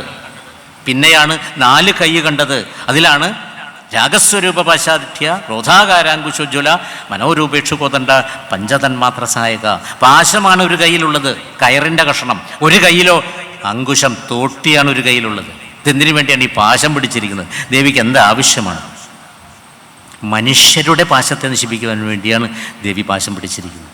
മനുഷ്യരുടെ ദുർഘടങ്ങളെ, ആപത്തുകളെ, ആന്തരികമായിരിക്കുന്നതും ബാഹ്യമായിരിക്കുന്ന ആപത്തുകളെ ഇല്ലാതെയാക്കുവാൻ വേണ്ടിയാണ് ദേവി അങ്കുശം പിടിച്ചിരിക്കുന്നത്. ദേവിക്ക് വേണ്ടിയല്ല. ഇങ്ങനെയുള്ള ദേവിയാണ് ജനിച്ചത്. ഇവിടെ പ്രത്യേകം ലളിതാ സഹസ്രനാമത്തിൽ പറയുന്നുണ്ട്, ദേവകാര്യ സമുദ്യത. ദേവന്മാരുടെ കാര്യം നിറവേറ്റി കൊടുക്കുവാൻ വേണ്ടിയാണ് ദേവി ഇവിടെ അവതരിച്ചിട്ടുള്ളത്. അങ്ങനെയാണെങ്കിൽ മനുഷ്യരാകുന്ന നമുക്കൊരു സംശയം വരാം. അപ്പോൾ ഈ മനുഷ്യൻ്റെ കാര്യം ദേവി നേരാക്കുമോ? വ്യക്തമായി വശിന്യാദി വാഗ്ദേവതകൾ എഴുതി വച്ചിരിക്കുകയാണ് ദേവകാര്യ സമുദ്യത. ഈ ദേവന്മാരാരാണ്? ഓരോ നാമത്തിനും, ലളിതാ സഹസ്രനാമത്തിലെ ഓരോ നാമത്തിനും വാച്യാർത്ഥവും വ്യംഗ്യാർത്ഥവും ഉണ്ട്. ചില നാമങ്ങൾക്ക് രഹസ്യമായിരിക്കുന്ന ഗൂഢാർത്ഥമായിരിക്കുന്ന അർത്ഥങ്ങളുണ്ട്. അതിൻ്റെ പുറകെ നമ്മളിപ്പോൾ പോകുന്നില്ല. ഇവിടെ ദേവകാര്യ സമുദ്യത എന്നത് വാച്യാർത്ഥം എന്താണ്? ഇന്ദ്രൻ, അഗ്നി, ദേവേന്ദ്രൻ, വായുഭഗവാൻ, സൂര്യഭഗവാൻ, ചന്ദ്രഭഗവാൻ, ഇവരൊക്കെയാണ് ദേവന്മാർ. ഇവരൊക്കെ ഈ തപസ് ചെയ്യുന്ന സമയത്ത്, സന്ധ്യാവന്ദനം ചെയ്യുന്ന സമയത്ത് അസുരന്മാരായിരിക്കുന്ന 10 അസുരന്മാരാണുള്ളത്. വ്യക്തമായിട്ട് ദേവി മഹാത്മ്യത്തിൽ പറഞ്ഞിട്ടുണ്ട്. മധു, കൈഡഭൻ, ചണ്ഡൻ, മുണ്ടൻ, ശുംഭൻ, നിശുംഭൻ, ധൂമ്രലോചനൻ, രക്തബീജൻ, മഹിഷൻ, ഇവരൊക്കെ അസുരന്മാരാണ്. ഈ അസുരന്മാർ ദേവകാര്യം ചെയ്യുന്ന സമയത്ത് ദേവന്മാരെ അവരുടെ കർത്തവ്യം ചെയ്യുവാൻ കഴിയുന്നില്ല, ഇവർ ചെയ്യിപ്പിക്കുന്നില്ല. ഇത് സാമാന്യമായിരിക്കുന്ന വാച്യാർത്ഥമാണ്. ഈ വാച്യാർത്ഥത്തെക്കാൾ പുറകിൽ ഒരു വ്യംഗ്യാർത്ഥമുണ്ട്. ആ വ്യംഗ്യാർത്ഥമാണ് സാധകൻ മനസ്സിലാക്കേണ്ടത്, അല്ലെങ്കിൽ ഒരു ദേവീഭക്തൻ, ഒരു ഉപാസകൻ മനസ്സിലാക്കേണ്ടത്. ദേവൻ എന്ന പദത്തിന് ഇന്ദ്രിയം എന്നർത്ഥം, ശരീരത്തിലെ ഒരു അവയവം എന്നർത്ഥം. ഇവിടെ ഓരോ അവയവത്തിനും ഓരോ ദേവതാ സങ്കല്പങ്ങളുണ്ട്. മനുഷ്യൻ്റെ വലത് കണ്ണെന്ന് പറയുന്നത് സൂര്യനാണ്, ഇടത് കണ്ണ് ചന്ദ്രനാണ്, നാക്ക് വരുണനാണ്, മൂക്ക് അശ്വിനി ദേവന്മാരാണ്, ചെവികൾ ദിക്പാലകന്മാരാണ്, വാക്ക് അഗ്നി ഭഗവാനാണ്. ഈ ദേവന്മാരുടെ കർത്തവ്യം ചെയ്യുവാൻ അകത്തിരിക്കുന്ന അസുരന്മാർ സമ്മതിക്കുന്നില്ല. ഇതാണ് സത്യം. ഈ അസുരന്മാർ ആരെല്ലാമാണ്? അതാണ് മനസ്സിലാക്കേണ്ടത്. ദേവി മഹാത്മ്യത്തിൽ മാർക്കണ്ഡേയ മഹർഷി വ്യക്തമായി നമുക്ക് പറഞ്ഞു തരികയാണ്. 1-ാം അധ്യായത്തിലാണ് മധു കൈഡഭവധം. മധു, കൈഡഭൻ, ഈ 2 അസുരന്മാരെയാണ് ദേവി അന്ന് കൊന്നത്. ആദ്യമായിട്ട് ദേവി മഹാത്മ്യം സപ്തശതി, ചണ്ഡീ സപ്തശതിയിൽ പറഞ്ഞിരിക്കുന്നു. മധു എന്ന് പറയുന്ന ആ അസുരൻ ആരാണ്? നമ്മുടെ ശരീരത്തിൻ്റെ അകത്തിരിക്കുകയാണ് ഇയാൾ. നമ്മുടെ ഓരോ മനുഷ്യൻ്റെയും ശരീരത്തിൻ്റെ അകത്താണ് ഈ 10 അസുരന്മാരിയിരിക്കുന്നത് എന്ന ബോധമാണ് നമുക്ക് വേണ്ടത്. ഇതാ ആ വ്യംഗ്യാർത്ഥമാണ് നമ്മൾ മനസ്സിലാക്കേണ്ടത്. മധു എന്ന് പറയുന്ന അസുരൻ ചെറിയ പ്രായത്തിൽ ജനിച്ച സമയത്ത് തന്നെ എന്താണ് വിളിച്ചു പറഞ്ഞത്? എനിക്ക് മധു വേണം, എനിക്ക് മധു വേണം, എനിക്ക് മദ്യം വേണം, മദ്യം വേണം. ഇപ്പം തന്നെ മുലപ്പാലല്ല വേണ്ടത്, എനിക്ക് മദ്യം വേണം. ഈ അസുരൻ നമ്മുടെ ശരീരത്തിലുണ്ട്. അതുകൊണ്ടാണ്, എൻ്റെ ശരീരത്തിൽ അസുരൻ ഉള്ളതുകൊണ്ടാണ് എനിക്കിങ്ങനെ യാത്ര ചെയ്യുന്ന സമയത്ത്, ഈ മദ്യ ഷോപ്പ് കാണുന്ന സമയത്ത് അങ്ങോട്ടൊന്ന് ചെന്നാൽ കൊള്ളാമെന്നൊരു തോന്നൽ എനിക്ക് വരാനുള്ള ഒരു കാരണം എന്താണ്? ഈ മധു എൻ്റെ ശരീരത്തിൽ ഇരിക്കുന്നുണ്ട്, നിങ്ങളുടെയും ചില ആളുകളുടെ ശരീരത്തിലിരിക്കുന്നു. കൈട്ടഭൻ എന്ന് പറഞ്ഞാൽ കീടമാണ്, പുഴുവാണ്. ഈ പുഴു ജനിച്ച സമയത്ത് തന്നെ ദേവിയുടെ കയ്യിൽ പറ്റിപ്പിടിച്ചു വിടുന്നില്ല. അറ്റാച്ച്മെൻറ്റിൻ്റെ പ്രതീകമാണ് കൈഡഭൻ എന്ന് പറയുന്ന അസുരൻ. 2-ാം അധ്യായത്തിൽ മഹിഷാസുരവധമാണ് ദേവി മഹാത്മ്യത്തിലുള്ളത്. മഹിഷൻ ആരാണ്? മൃഗീയ വാസനയുടെ പ്രതീകമാണ്. ആ മഹിഷൻ എന്നുള്ള പദത്തിൽ തന്നെ ആ മൃഗീയത്വമുണ്ട്. മഹിഷൻ എന്ന് പറയുമ്പോൾ ഒരു പോത്തിൻ്റെ ഒരു രൂപകൽപ്പനയോട് കൂടിയ പേരാണ് മാർക്കണ്ഡേയ മഹർഷി ഇവിടെ രേഖപ്പെടുത്തിയത്. അതിൻ്റെ അകത്ത് തന്നെ അതിൻ്റെ അർത്ഥകൽപ്പനയുണ്ട്. ശുംഭൻ മണ്ടത്തരത്തിൻ്റെ പ്രതീകമാണ്, ശുംഭതരം. നിശുംഭൻ പൊങ്ങച്ചം, ദുരഭിമാനം. ധൂമ്രലോചനൻ കോപത്തിൻ്റെ പ്രതീകമാണ്. ഇവരെല്ലാവരും എൻ്റെ ശരീരത്തിൽ, നിങ്ങളുടെ ശരീരത്തിൽ ഇരിക്കുന്നുണ്ട്. ആ ധൂമ്രം എന്ന് പറയുന്നത് ചുമപ്പ് എന്നർത്ഥം, ലോചനം കണ്ണ്, ചുവന്ന കണ്ണോടുകൂടി അസുരൻ. ഇത് എൻ്റെ ശരീരത്തിലുള്ളതുകൊണ്ടാണ് എനിക്ക് ദേഷ്യം കയറുന്ന സമയത്ത് എൻ്റെ കണ്ണ് ചുമക്കുന്നത്. നിങ്ങളുടെ കണ്ണ് ചുമക്കാറുണ്ടോ? നിങ്ങളുടെ കണ്ണ് ചുമക്കാറുണ്ടെങ്കിൽ നിങ്ങളുടെ ശരീരത്തിൽ ധൂമ്രലോചന ഉണ്ട് എന്നുള്ളത് ഉറപ്പാണ്, യാതൊരു സംശയവുമില്ല. രക്തബീജൻ അനന്തമായിരിക്കുന്ന കർമ്മവാസനകളുടെ പ്രതീകമാണ് രക്തബീജൻ. ഈ രക്തബീജന് എന്താണ് വരം ആവശ്യപ്പെട്ടത്? ദേവി മുമ്പിൽ പ്രത്യക്ഷപ്പെടുത്തിയതിന് തീവ്രമായിരിക്കുന്ന തപസ്സാണ് ചെയ്തത് അസുരന്മാർ. അങ്ങനെ ദേവി പ്രത്യക്ഷമായ സമയത്ത് വരം ആവശ്യപ്പെട്ടത്, എൻ്റെ മുമ്പിൽ ആരാണോ ഒരു യോദ്ധാവ് യുദ്ധം ചെയ്യുന്നത്, ആ യോദ്ധാവിൻ്റെ അസ്ത്രശസ്ത്രങ്ങളെ കൊണ്ട് എൻ്റെ ശരീരം മുറിഞ്ഞ് ഒരു തുള്ളി രക്തം ഭൂമിയിൽ വീണ് കഴിഞ്ഞാൽ 1000 രക്തബീജന്മാർ ആ ഒരു തുള്ളി രക്തത്തിൽ നിന്നും ജനിക്കണം. ഇതാണ് ആവശ്യപ്പെട്ട വരം. തഥാസ്തു എന്ന് പറഞ്ഞ് ദേവി വരം കൊടുത്തു. ഇങ്ങനെ ദേവിയും രക്തബീജനും തമ്മിൽ യുദ്ധം ചെയ്യാൻ പോയ സമയത്ത് ദേവിക്ക് 18 കൈകളാണുള്ളത്. ഒരു കയ്യിൽ ദേവി ഒരു പാത്രം പിടിച്ചു. അങ്ങനെ അസുരനെ കൊല്ലുന്ന സമയത്ത് രക്തം വീഴുന്നത് ദേവി പാത്രത്തിലാക്കി. ഭൂമിയിൽ വീണാൽ മാത്രമേ 1000 രക്തബീജന്മാർ ജനിക്കുകയുള്ളൂ. പാത്രത്തിൽ രക്തം വീണ് കഴിഞ്ഞാൽ ജനിക്കില്ല. ഈ ഒരു ബുദ്ധി ആ അസുരന് അന്നുണ്ടായില്ല. അസുരബുദ്ധിയേക്കാൾ വലുതാണ് ദൈവികമായിരിക്കുന്ന ബുദ്ധി എന്ന് നമ്മൾ മനസ്സിലാക്കുക. അസുരൻ്റെ ബുദ്ധി അതിലും വലുത് തന്നെയാണ് ദൈവികമായിരിക്കുന്ന ബുദ്ധി. ചണ്ഡൻ അമിത കാമത്തിൻ്റെ പ്രതീകമാണ്. ചണ്ഡൻ ദേവിയുടെ മുമ്പിൽ വന്ന സമയത്ത് എന്താണ് ആഗ്രഹിച്ചത്? എന്തൊരു സുന്ദരിയാണ് എൻ്റെ മുമ്പിൽ നിൽക്കുന്ന ദേവി, ഇതിനെ എനിക്ക് വേണം, എൻ്റെ ഭാര്യയായിട്ട് എടുക്കണം. ആ സുന്ദരിയെ കണ്ട സമയത്ത് എൻ്റെ മനസ്സ് വ്യതിചലിച്ചിരിക്കുകയാണ്. ഇത് തന്നെ എൻ്റെ ശരീരത്തിലുള്ളത് കൊണ്ടാണ് എനിക്ക് സുന്ദരിമാരെ കാണുന്ന സമയത്ത് പ്രശ്നം ഉണ്ടാവുന്നുണ്ട്. നല്ലൊരു ഭാര്യ എനിക്കുണ്ടെങ്കിലും ഈ ചണ്ഡൻ എൻ്റെ കയ്യിലുള്ളുണ്ട്. മുണ്ടൻ, മൗഢ്യം, അലസത, രാവിലെ 9 മണിയായി കഴിഞ്ഞാലും എനിക്ക് എണീക്കാൻ പറ്റുന്നില്ല. എന്തുകൊണ്ടാണത്? എൻ്റെ കുറ്റമല്ല, നമ്മളുടെ ഓരോരുത്തരുടെയും കുറ്റമല്ല ഇവിടെ പറയുന്നത്. എണീക്കാൻ പറ്റാത്തതിൻ്റെ കാരണം എന്താണ്? എൻ്റെ ശരീരത്തിൻ്റെ അകത്ത് ഈ മുണ്ടനുള്ളത് കൊണ്ടാണ്. അലസതയുടെ പ്രതീകമാണ്. ഭണ്ഡൻ അയുക്തകാമത്തിൻ്റെ പ്രതീകമാണ്. എൻ്റെ വീടിൻ്റെ അപ്പുറത്ത് 10 ഏക്കർ ഭൂമി എടുക്കുന്നുണ്ട്, ഒരു 5 സെൻറ്റ് എനിക്ക് കിട്ടണം, ഞാൻ പരമദാരിദ്ര്യമുള്ള മനുഷ്യൻ. ഇങ്ങനൊരു ആഗ്രഹം എനിക്ക് വരാൻ കാരണം ഭണ്ഡനുള്ളത് കൊണ്ടാണ്. ഭണ്ഡൻ എന്താണ് ആഗ്രഹിച്ചത്? ആ ഭസ്മത്തിൽ നിന്നും ജനിച്ചു വന്ന ഭണ്ഡനെ ശതരുദ്രീയം എന്ന് പറയുന്ന മന്ത്രം ജപിച്ചു. 100 പ്രാവശ്യം ജനിച്ച സമയത്ത് ശിവൻ പ്രത്യക്ഷനായി. ശിവനോട് ചോദിക്കുകയാണ്, എൻ്റെ മുമ്പിൽ യുദ്ധം ചെയ്യാൻ നിൽക്കുന്നവൻ്റെ പകുതി ബലം എനിക്ക് കിട്ടണം. അയുക്തകാമത്തിൻ്റെ പ്രതീകമാണ് ഭണ്ഡൻ. ഇത് തന്നെ നമ്മുടെ ശരീരത്തിൻ്റെ അകത്തുണ്ട്. ആ ഭാസ്കരരായർ പ്രത്യേകം പറയുന്നുണ്ട്, ലളിതാ സഹസ്രനാമം വ്യാഖ്യാനിച്ച സൗഭാഗ്യഭാസ്കരം വ്യാഖ്യാനിച്ച ഭാസ്കരരായർ പ്രത്യേകം ഭണ്ഡാസുരനെ പറ്റി പറയുന്നത് അവിദ്യാസംബന്ധമായിരിക്കുന്ന ആണവമലത്തിൻ്റെ പ്രതീകമാണ്. ആണവമലം, കാർമ്മികമലം, മായീയമലം. ശൈവ സിദ്ധാന്തത്തിൽ 3 മലങ്ങളോടുകൂടിയാണ് നമ്മൾ ജനിക്കുന്നത്. ഈ മലത്തിൻ്റെ പ്രതീകമാണ് ഈ ഭണ്ഡാസുരൻ. മനുഷ്യ സഹജമായ ദുർവാസനകളെ ഈശ്വരോന്മുഖമാക്കുക, ഇതാണ് നമ്മൾ ചെയ്യേണ്ടത്. അതിന് ദേവിയുടെ അനുഗ്രഹമില്ലാതെ പറ്റുകയില്ല. അതിന് സാധാരണക്കാരായ നമ്മൾ എന്ത് ചെയ്യണം? നിത്യവും ലളിതാ സഹസ്രനാമം പാരായണം ചെയ്യുക. നിത്യവും ദേവി ഭാഗവതം, ദേവി മഹാത്മ്യം മുതലായ ദേവീ ഗ്രന്ഥങ്ങൾ പാരായണം ചെയ്തു കഴിഞ്ഞാൽ അന്ന് അർജുനന് സംഭവിച്ചതുപോലെ നമുക്ക് സംഭവിക്കും. എങ്ങനെയാണ് കൃഷ്ണൻ പറഞ്ഞത്? യുദ്ധം ചെയ്യാതിരുന്നു കഴിഞ്ഞാൽ അനവധി ദോഷങ്ങളുണ്ട് അർജുന, യുദ്ധം ചെയ്തു കഴിഞ്ഞാൽ അനവധി ഗുണങ്ങളുണ്ട്. ഇത് മുഴുവനും ഞാൻ നിന്റെ മുമ്പിൽ വിശദീകരിച്ചു കഴിഞ്ഞിരിക്കുന്നു, എനിക്കിനി ഒന്നും നിന്റെ മുമ്പിൽ പറയുവാനില്ല എന്ന് പറഞ്ഞതിന് ശേഷം കൃഷ്ണൻ പറഞ്ഞു, യഥാ ഇച്ഛസി തഥാ കുരു, ഇനി നിന്റെ ഇഷ്ടം പോലെ നിനക്ക് ചെയ്യാം. തൂഷ്ണീം ബഭൂവ എന്ന് വ്യാസമഹർഷി പറയുന്നുണ്ട്. എന്നിട്ട് കൃഷ്ണൻ മിണ്ടാതെ നിന്നു. ഈ സമയത്ത് എന്താണ് സംഭവിച്ചത്? ഭഗവത്ഗീതയാകുന്ന ലാംഗ്വേജ് അർജുനൻ്റെ നെർവ്സിൽ തട്ടി, ധമനികളിൽ തട്ടി. ന്യൂറോ ലിംഗ്വിസ്റ്റിക് ഇഫക്റ്റ് ഉണ്ടായി.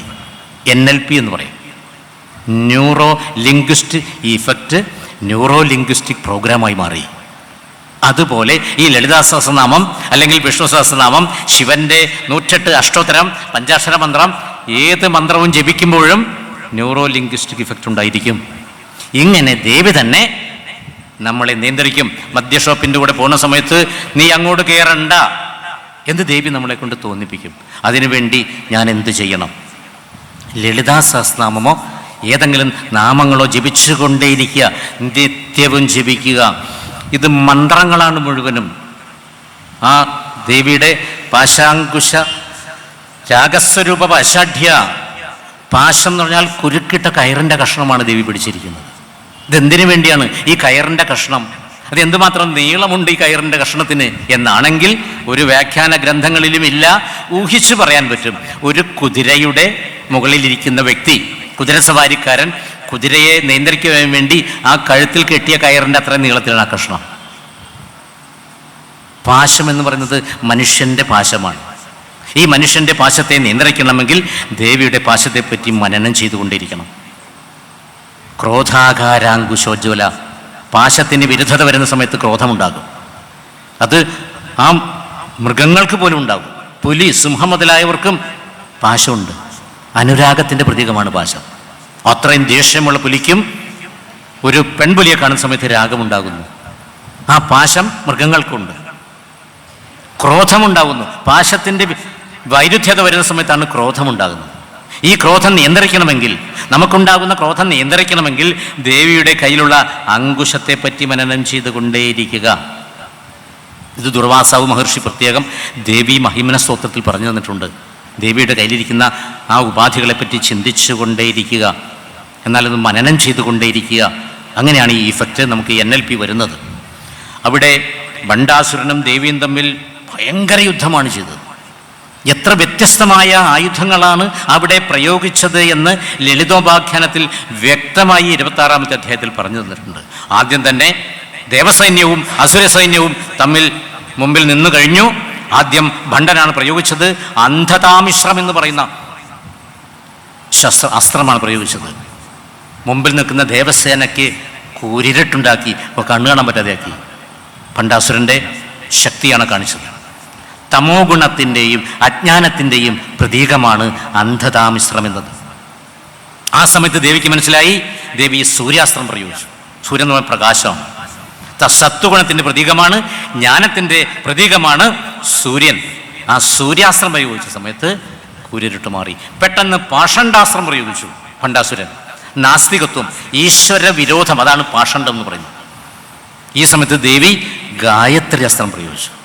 ഗാനം ചെയ്യുന്നവനെ ത്രാണനം ചെയ്യുന്നതാണ് ഗായത്രി. ഗായന്തം ത്രായതേ, ഇത് ഗായത്രി. ഗായത്രി മന്ത്രം ബുദ്ധിയെ തേജോമയമാക്കുന്നു. ധിയോയോ ന പ്രചോദയാത്. ഈ അസ്ത്രങ്ങൾ മുഴുവനും വാച്യാർത്ഥമല്ല, വ്യംഗ്യാർത്ഥമാണ് എടുക്കേണ്ടത്. ഈ സൂര്യാസ്ത്രം എന്ന് പറയുന്നത്, സൂര്യാസ്ത്രം എന്ന് പറയുന്ന എഴുതി വച്ചിരിക്കുന്ന ഒരു അസ്ത്രമല്ല, സൂര്യൻ്റെ മന്ത്രം ജപിച്ചുകൊണ്ട് അയക്കുന്നു. ഗായത്രി മന്ത്രം ഓം തത് സവിതുർവരണ്യം ഭർഗോ ദേവസ്യ ധീമഹി ധിയോ എന്ന പ്രചോദയാത് എന്ന് പറഞ്ഞുകൊണ്ടൊരു മന്ത്രം വിടുന്നതാണ് ഗായത്രി അസ്ത്രം. ഈ ഗായത്രി അസ്ത്രം ഏതാണെന്ന് നോക്കാനുള്ള സമയമില്ല. അപ്പം മന്ത്രം ജപിച്ചുകൊണ്ടാണ് ഈ അസ്ത്രം വിടുന്നത്. അതിനുശേഷം അന്ധാസ്ത്രം പ്രയോഗിച്ചിരിക്കുന്നു ഭണ്ഡൻ. അന്ധതാമിശ്രമല്ല, അന്ധാശ്രം, രണ്ടും വേറെ വേറെയാണ്. ആ ദേവസൈന്യങ്ങളുടെ മുഴുവനും കാഴ്ചശക്തി നഷ്ടപ്പെട്ട് തീ കളഞ്ഞു, കാണാൻ പറ്റാതെയായി. ഈ സമയത്ത് ചക്ഷുഷ്മതി മന്ത്രം ദേവി പ്രയോഗിച്ചു.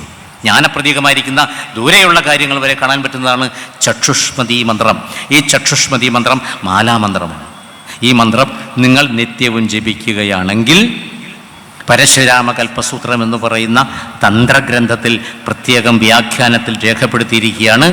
ദൂരദൃഷ്ടിപ്രദ ദീപാന്തരസ്ഥ വസ്തു പ്രകാശ്യതേ. ദീപാന്തരസ്ഥ.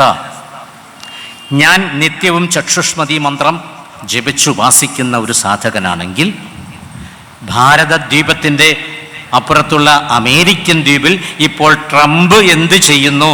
ടോയ്ലറ്റിലാണോ, ഭക്ഷണം കഴിക്കുകയാണോ, പള്ളിയിലാണോ? ഇപ്പോൾ ട്രംപ് എന്താ ചെയ്യണേ? എനിക്ക് ഇവിടെ ഇരുന്ന് അറിയാൻ പറ്റും. അതാണ് ചക്ഷുഷ്മതി മന്ത്രം. കണ്ണുകൾക്ക് ദർശനം കിട്ടുന്ന മന്ത്രം. അകക്കണ്ണുകൾക്കും പുറംകണ്ണിനും ദർശനം കിട്ടുന്നതാണ് ചക്ഷുഷ്മതി മന്ത്രം. ഈ മന്ത്രമാണ് ദേവി പ്രയോഗിച്ചത്. ഈ സമയത്ത് ഇരുട്ട് മാറി. അടുത്തത് ശക്തി നാശകാസ്ത്രം. ദേവന്മാരുടെ മുഴുവൻ ശക്തി ക്ഷയിക്കുന്ന അസ്ത്രം പ്രയോഗിച്ചു. ഇച്ഛാശക്തി, ജ്ഞാനശക്തി, ക്രിയാശക്തി മുഴുവനും ഭണ്ഡാസുരൻ നശിപ്പിച്ചു കളഞ്ഞു ദേവസൈന്യത്തിൻ്റെ. ഈ സമയത്താണ് വിശ്വാവസു എന്നു പേരുള്ള ഗാന്ധർവാസ്ത്രം പ്രയോഗിച്ചത്. ഇതാണ് വിജ്ഞാനത്തിൻ്റെ പ്രതീകമാണ്. 3 ശക്തികളും ജ്ഞാനത്താൽ വർദ്ധിക്കുന്നു. ജ്ഞാനമുണ്ടെങ്കിൽ ഈ 3 ശക്തികളും ഉണ്ടാക്കുന്നു. 5ാമത് ഭണ്ഡൻ പ്രയോഗിച്ചതാണ് അന്ധകാസ്ത്രം. കൊല്ലുന്ന, സൈന്യത്തെ മുഴുവൻ കൊല്ലാൻ പോകുന്ന അസ്ത്രമാണ്. ഈ സമയത്താണ് മൃത്യുഞ്ജയാസ്ത്രം ദേവി പ്രയോഗിച്ചത്. ആ മൃത്യുഞ്ജയാസ്ത്രം എന്തായിരുന്നു? ഓം ത്രംബകമ ജാമഹേ സുഗന്ധിം പുഷ്ടിവർദ്ധനം പൂർവാരുഗമ ബന്ധനാത് മൃത്യോർമുക്ഷീയമാമൃത. അതാണ് മൃത്യുഞ്ജയാസ്ത്രം എന്ന് പറയുന്ന മൃത്യുഞ്ജയ മന്ത്രം. ഈ സമയത്ത് ഭണ്ഡൻ സർവാസ്ത്ര സ്മൃതിനാശക മന്ത്രം, സർവാസ്ത്ര സ്മൃതിനാശകാസ്ത്രം പ്രയോഗിച്ചു. ദേവസൈന്യത്തിൻ്റെ കയ്യിലുള്ള അസ്ത്രങ്ങളുടെ ഓർമ്മശക്തി നശിക്കണം. ഇതെന്തിനു വേണ്ടിയാണ് പ്രയോഗിക്കുന്നത് എന്ന് അറിയാൻ പാടില്ലാതെ ആകണം. അങ്ങനെയുള്ള അസ്ത്രമാണ് ഭണ്ഡൻ പ്രയോഗിച്ചത്. ഈ സമയത്ത് ദേവി ധാരണാസ്ത്രം പ്രയോഗിച്ചു. എല്ലാത്തിൻ്റെയും ധാരണ തിരിച്ചു കിട്ടി. ധാരണയുണ്ടാക്കുന്ന മന്ത്രം. അതിനുശേഷം ഭണ്ഡൻ പ്രയോഗിച്ചത് ഭയാസ്ത്രം. ദേവസേനയ്ക്ക് ഭയത്തെ ഉണ്ടാക്കി. അപ്പോഴാണ് അഭയാസ്ത്രം പ്രയോഗിച്ചത്, ഐന്ദ്രാസ്ത്രം പ്രയോഗിച്ചത്. ദേവി ഇങ്ങനെ അഭയമുദ്ര പിടിച്ചു വെച്ചിരിക്കുകയാണല്ലോ. ഈ അഭയമുദ്രയിൽ കൂടിയാണ് അഭയമന്ത്രം കൊടുക്കുന്നത്. അത് ദേവി പ്രയോഗിച്ചു. അപ്പോഴാണ് മഹാരോഗാസ്ത്രം പ്രയോഗിച്ചത് ഭണ്ഡൻ.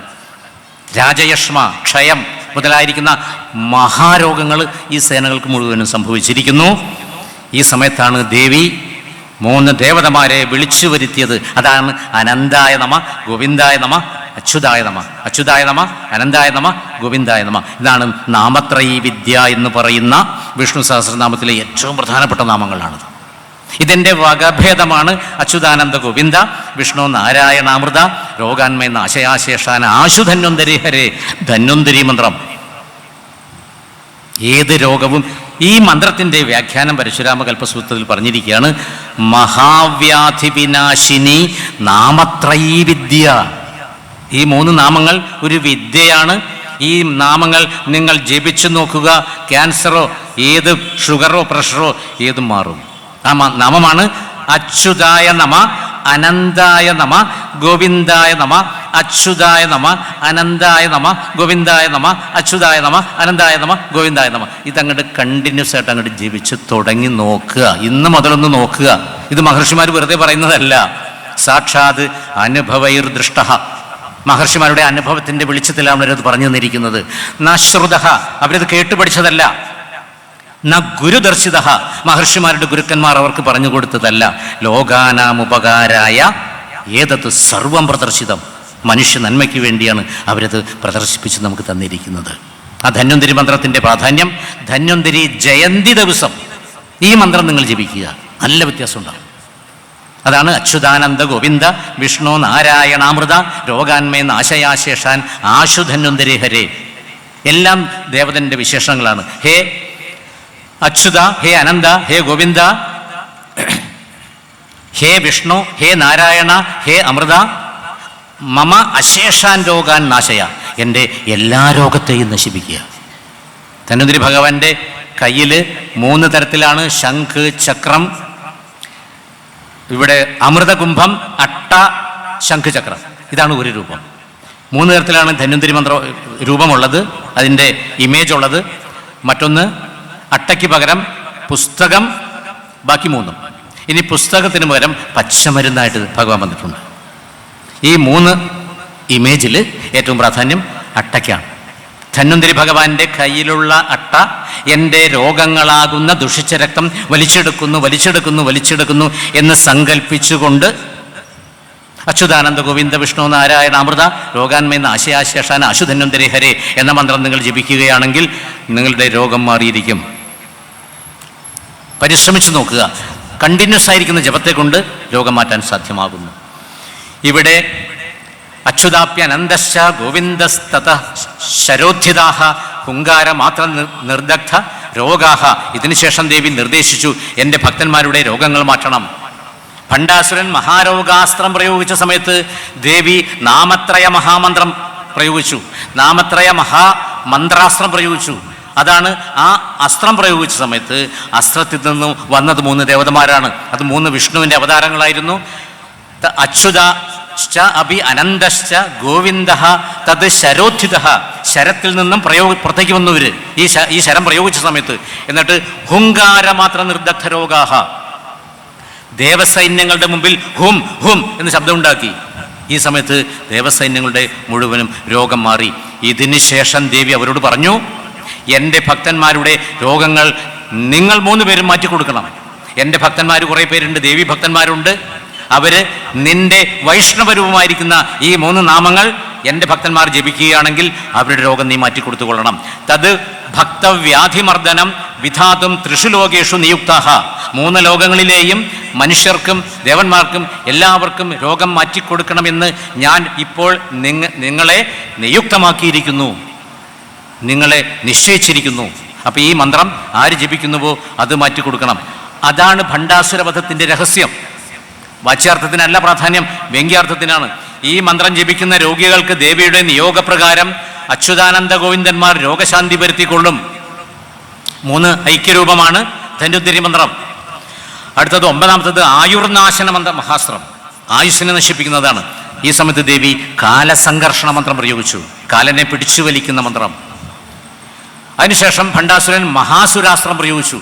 മഹാസുരന്മാർ, ആ അസ്ത്രത്തിൽ നിന്നും മഹാസുരന്മാർ പുറത്തേക്ക് വന്നു. 13 അസുരന്മാരാണ് വന്നത്. കാലകേയൻ, ചിക്ഷുരൻ, ചാമരൻ. ഇത് കൂടാതെ 10 പേര് നേരത്തെ പറഞ്ഞവര്: ചണ്ഡൻ, മുണ്ടൻ, ശുംഭൻ, നിശുംഭൻ, മഹിഷൻ. ദേവസൈന്യം പകച്ചു നിലവിളിച്ചു, ദേവിയെ ശരണം പ്രാപിച്ചു. ഞങ്ങൾ എന്താണ് ചെയ്യേണ്ടത്? 13 അസുരന്മാരാണ് ആ അസ്ത്രത്തിൽ നിന്നും പുറത്തു വന്ന് നിൽക്കുന്നത്, ഞങ്ങൾ എന്ത് ചെയ്യണം? ഇത് തന്നെയാണ് ദേവി മഹാത്മ്യത്തിൽ മാർക്കണ്ഡേയ മഹർഷി രേഖപ്പെടുത്തി തന്നിരിക്കുന്നത്. ക്രോധാട്ടഹാസം ചെയ്തു ദേവി. ഈ സമയത്ത് ദേവി ക്രോധമായി അട്ടഹസിച്ച സമയത്താണ് എല്ലാ ദേവന്മാരുടെയും തേജസ് കൊണ്ട് നിർമ്മിക്കപ്പെട്ട വിശ്വരൂപിണിയായിരിക്കുന്ന ദുർഗ 18 കൈകളോടുകൂടി ജനിച്ചത്. 18 കൈകളാണ് ദേവിക്ക്. ഓരോ കൈയിലേക്കും ഓരോ ദേവതമാർ, വിഷ്ണു ഭഗവാൻ സുദർശന ചക്രം കൊടുത്തു, ഇന്ദ്രൻ വജ്രായുധം കൊടുത്തു, ശിവൻ വേൽ ശൂലം കൊടുത്തു.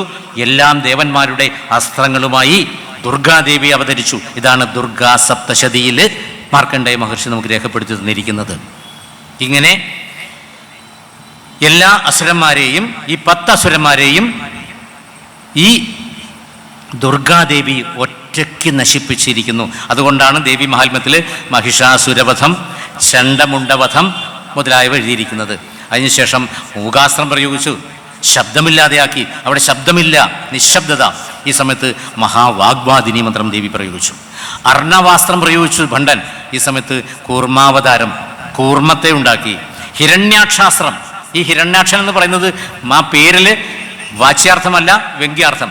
ആയിരക്കണക്കിന് ഹിരണ്യക്ഷന്മാർ ജനിച്ചു. ഈ സമയത്താണ് ദേവിയുടെ വലത് കൈയിൻ്റെ നടുവിരൽ നഖത്തിൽ നിന്നും വരാഹം അവതരിച്ചത്. ഹിരണ്യകശുപു എന്ന് പറയുന്ന അസ്ത്രം പ്രയോഗിച്ചു, നരസിംഹാസ്ത്രം പ്രയോഗിച്ചു. മഹാബലീന്ദ്രാസ്ത്രം പ്രയോഗിച്ച സമയത്ത് ദേവി വാമനാസ്ത്രം പ്രയോഗിച്ചു. ഇതൊക്കെ അസ്ത്രങ്ങളാണ്. കരാങ്കുലി നഖോത്പന്ന നാരായണ ദശാകൃതി. ദേവിയുടെ കയ്യിൻ്റെ നഖത്തിൽ നിന്നാണ് ഇവർ ജനിച്ചത്. ഈ വൈഷ്ണവമായിരിക്കുന്ന ഈ ദശാവതാരങ്ങളിൽ ജനിച്ചിരിക്കുന്നത്. അക്ഷൗഹിണി നാശാസ്ത്രം പ്രയോഗിച്ചു. ഈ സമയത്ത് നാരായണാസ്ത്രം പ്രയോഗിച്ചു. അവസാനമാണ് മോഹാസ്ത്രം പ്രയോഗിച്ചത്. ഭണ്ഡൻ മോഹാസ്ത്രം പ്രയോഗിച്ച സമയത്ത് ദേവി ശാംഭവാസ്ത്രം പ്രയോഗിച്ചു. പാശുപതാസ്ത്രം കൊണ്ട് 40 സേനാപതികളെ നശിപ്പിച്ചു.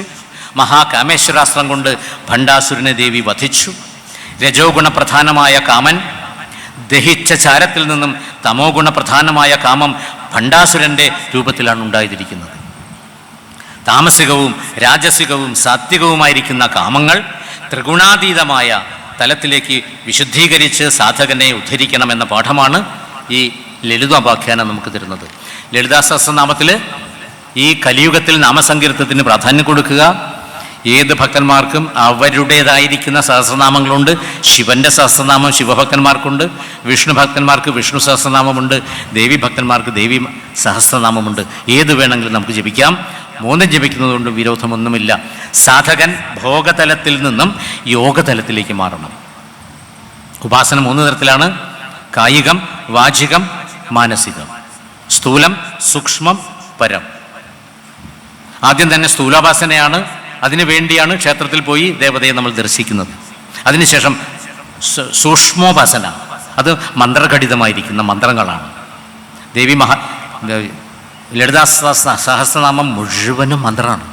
ക്രോധാകാരാങ്കുശോജല എന്ന് പറയുന്നത്, ക്രോധം എന്ന് പറയുന്നത് ക്രോധമാകുന്ന അങ്കുശത്തെ കൊണ്ട് ഉജ്ജ്വലയായവളെന്നാണ് ഇതിൻ്റെ സാമാന്യാർത്ഥം. ഇതിൻ്റെ രഹസ്യാർത്ഥം ക്രോ പ്ലസ് ആ പ്ലസ് ധ. അവിടെ അങ്കുശം എന്നത് അനസ്വാരം. അപ്പോൾ ക്രോകാരം, അകാരം, ധകാരം. ഇത് 3 ദേവിയുടെ രഹസ്യമായിരിക്കുന്ന അസ്ത്രമന്ത്രങ്ങളാണ്. ക്രോധാകാരാങ്കുശോജ്വല എന്നതിന് രഹസ്യമായിരിക്കുന്ന മന്ത്രഘടിതമായിരിക്കുന്ന ഗൂഢാർത്ഥമുണ്ട്.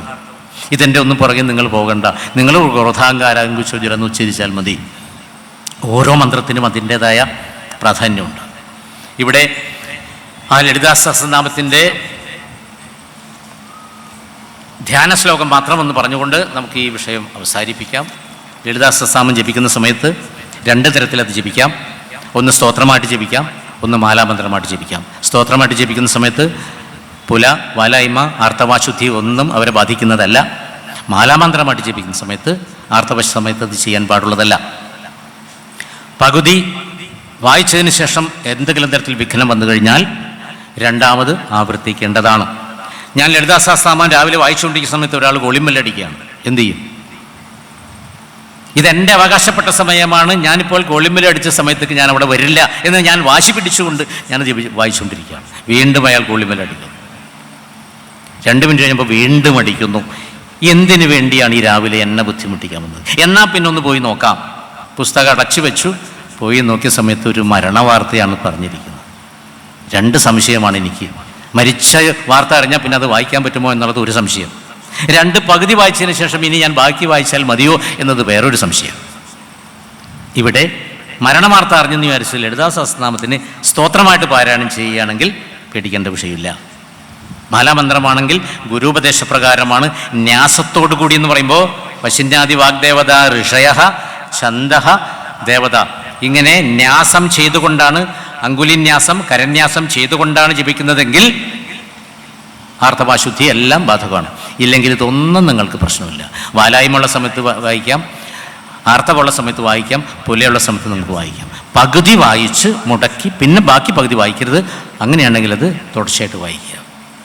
ഇവിടെ അസ്യ ശ്രീ ലളിതാ സഹസ്രനാമ സ്തോത്ര മഹാമന്ത്രസ്യ വശിന്യാദി വാഗ്ദേവത ഋഷയ അനുഷ്ടുപ് ഛന്ദഃ ലളിതാ പരമേശ്വരി ദേവത, ചില പുസ്തകങ്ങളിൽ മഹാത്രിപുരസുന്ദരി ദേവത, രണ്ടും ഒന്ന് തന്നെയാണ്, സംശയിക്കേണ്ട. ശ്രീമദ് വാഗ്ഭവ കൂടേതി ബീജം, ഇതൊന്നും സാധാരണക്കാർ നോക്കേണ്ട കാര്യമില്ല. വശിനി, കാമേശി, മോദിനി, വിമല, അരുണ, ജൈനി, സർവേശ്വരി, കൗലിനി, ഈ 8 പേരാണ് വാഗ്ദേവതകൾ. ദേവിയുടെ ശ്രീചക്രത്തിൻ്റെ അകത്ത് സർവ്വരോഗഹര ചക്രത്തിലാണ് ഇവർ നിൽക്കുന്നത്. ലളിത മഹാത്രിപുരസുന്ദരി പ്രസാദ സിദ്ധിദ്വാര സകല ചിന്തിത ഫലാവാപ്ത്യർത്ഥ വിനിയോഗ. എന്തിനു വേണ്ടിയാണ് ഈ ലളിതാ സഹസ്രനാമം ഞാൻ ജപിക്കാൻ പോകുന്നത്? സകല ചിന്തിത ഫലാവാപ്ത്യർത്ഥ. ഞാൻ ചിന്തിക്കുന്ന എല്ലാ ഫലങ്ങളും എനിക്ക് കിട്ടണം, എനിക്ക് നല്ല മാർക്ക് കിട്ടണം, എല്ലാത്തിനും A+ വേണം, സുന്ദരിയായിരിക്കുന്ന ഭാര്യയെ എനിക്ക് വേണം, നല്ല വിലയുള്ള ഒരു വാഹനം, കാർ എനിക്ക് മേടിക്കണം, നല്ല വലിയ സൗകര്യങ്ങളുള്ള ഒരു വീട് എനിക്ക് പണിയണം. ഇതൊക്കെ എൻ്റെ ആഗ്രഹങ്ങളാണ്.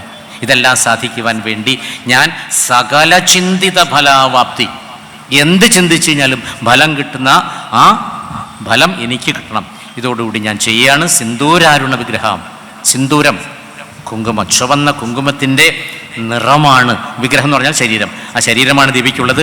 ത്രിനയനാം, 3 കണ്ണുകളാണ്.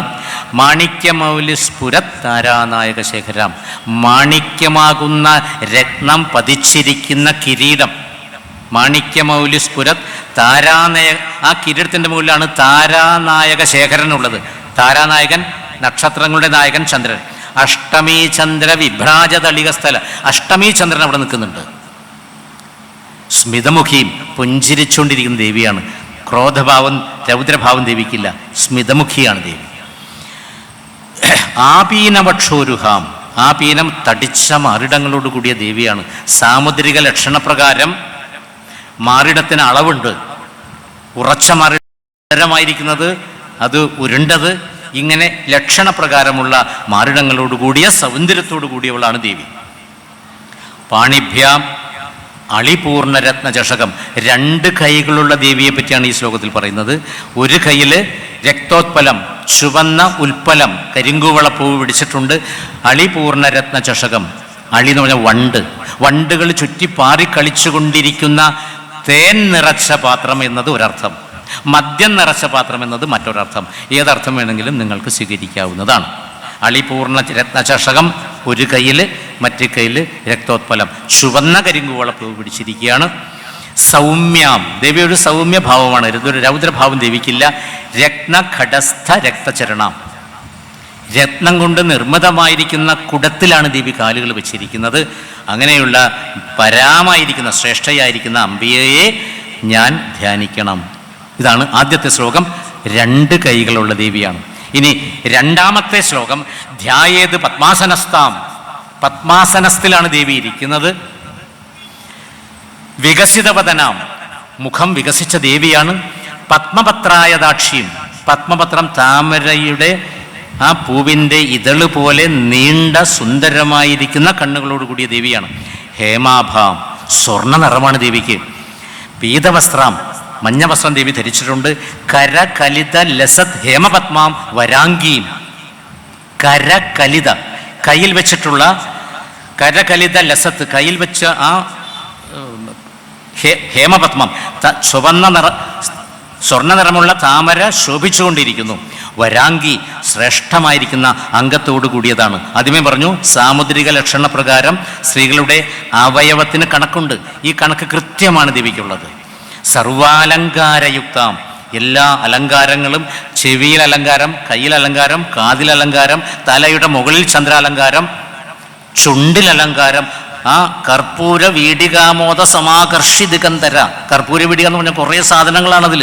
നമ്മൾ മുറുക്കുന്ന പോലെയല്ല, ആനപത്തി സാധനങ്ങൾ, ലഹരി പിടിപ്പിക്കുന്ന സാധനങ്ങൾ ചുവന്ന നിറത്തിലാണ്. ആ കർപ്പൂര വീടിക ആമോദ സമാകർഷിതികന്ധര, ഇതിൻ്റെ ചുവന്ന നിറം കൊണ്ടാണ് ഈ പരിസരം മുഴുവൻ ശോഭിക്കുന്നത്. ആ ചുവപ്പ് കൊണ്ടാണ്. ഇനി സതതം അഭയതാം, ആര് വന്നു കഴിഞ്ഞാലും അഭയം കൊടുക്കുന്ന ദേവിയാണ്. ഭക്ത നമ്രാം, അനവധി ഭക്തന്മാർ നമിച്ചുകൊണ്ടേയിരിക്കുന്ന ദേവിയാണ്. ഭവാനിയാണ്, ഭവന്റെ പത്നിയാണ്, ശിവന്റെ ഭാര്യയാണ്, ശ്രീവിദ്യയാണ്. ആദ്യമേ പറഞ്ഞു 25 നാമങ്ങളാണ് ദേവിക്കുള്ളത്. ത്രിപുര സുന്ദരി, ത്രിപുര സുന്ദരി, അതിലൊരു പേരാണ് ശ്രീവിദ്യ, വേറൊരു പേരാണ് മഹാവിദ്യ. ശ്രീവിദ്യാം ശാന്തമൂർത്തിയും സകല സുരനുതാം, ദേവന്മാർ കുറേ പേര് വന്ന് നമസ്കരിച്ചുകൊണ്ടിരിക്കുകയാണ്. സർവസമ്പത് പ്രദാത്രിയും, സർവസമ്പത്ത് എന്ന് പറഞ്ഞാൽ ഞാൻ ആദ്യം പറഞ്ഞു, വിദ്യ വേണം, വീട് വേണം, വാഹനം വേണം, നല്ല ഭാര്യ വേണം, പറഞ്ഞനുസരിക്കുന്ന കുട്ടികൾ വേണം, മൊബൈലിൽ അഡിക്റ്റ് അല്ലാത്ത കുട്ടികൾ എനിക്കുണ്ടായിരിക്കണം.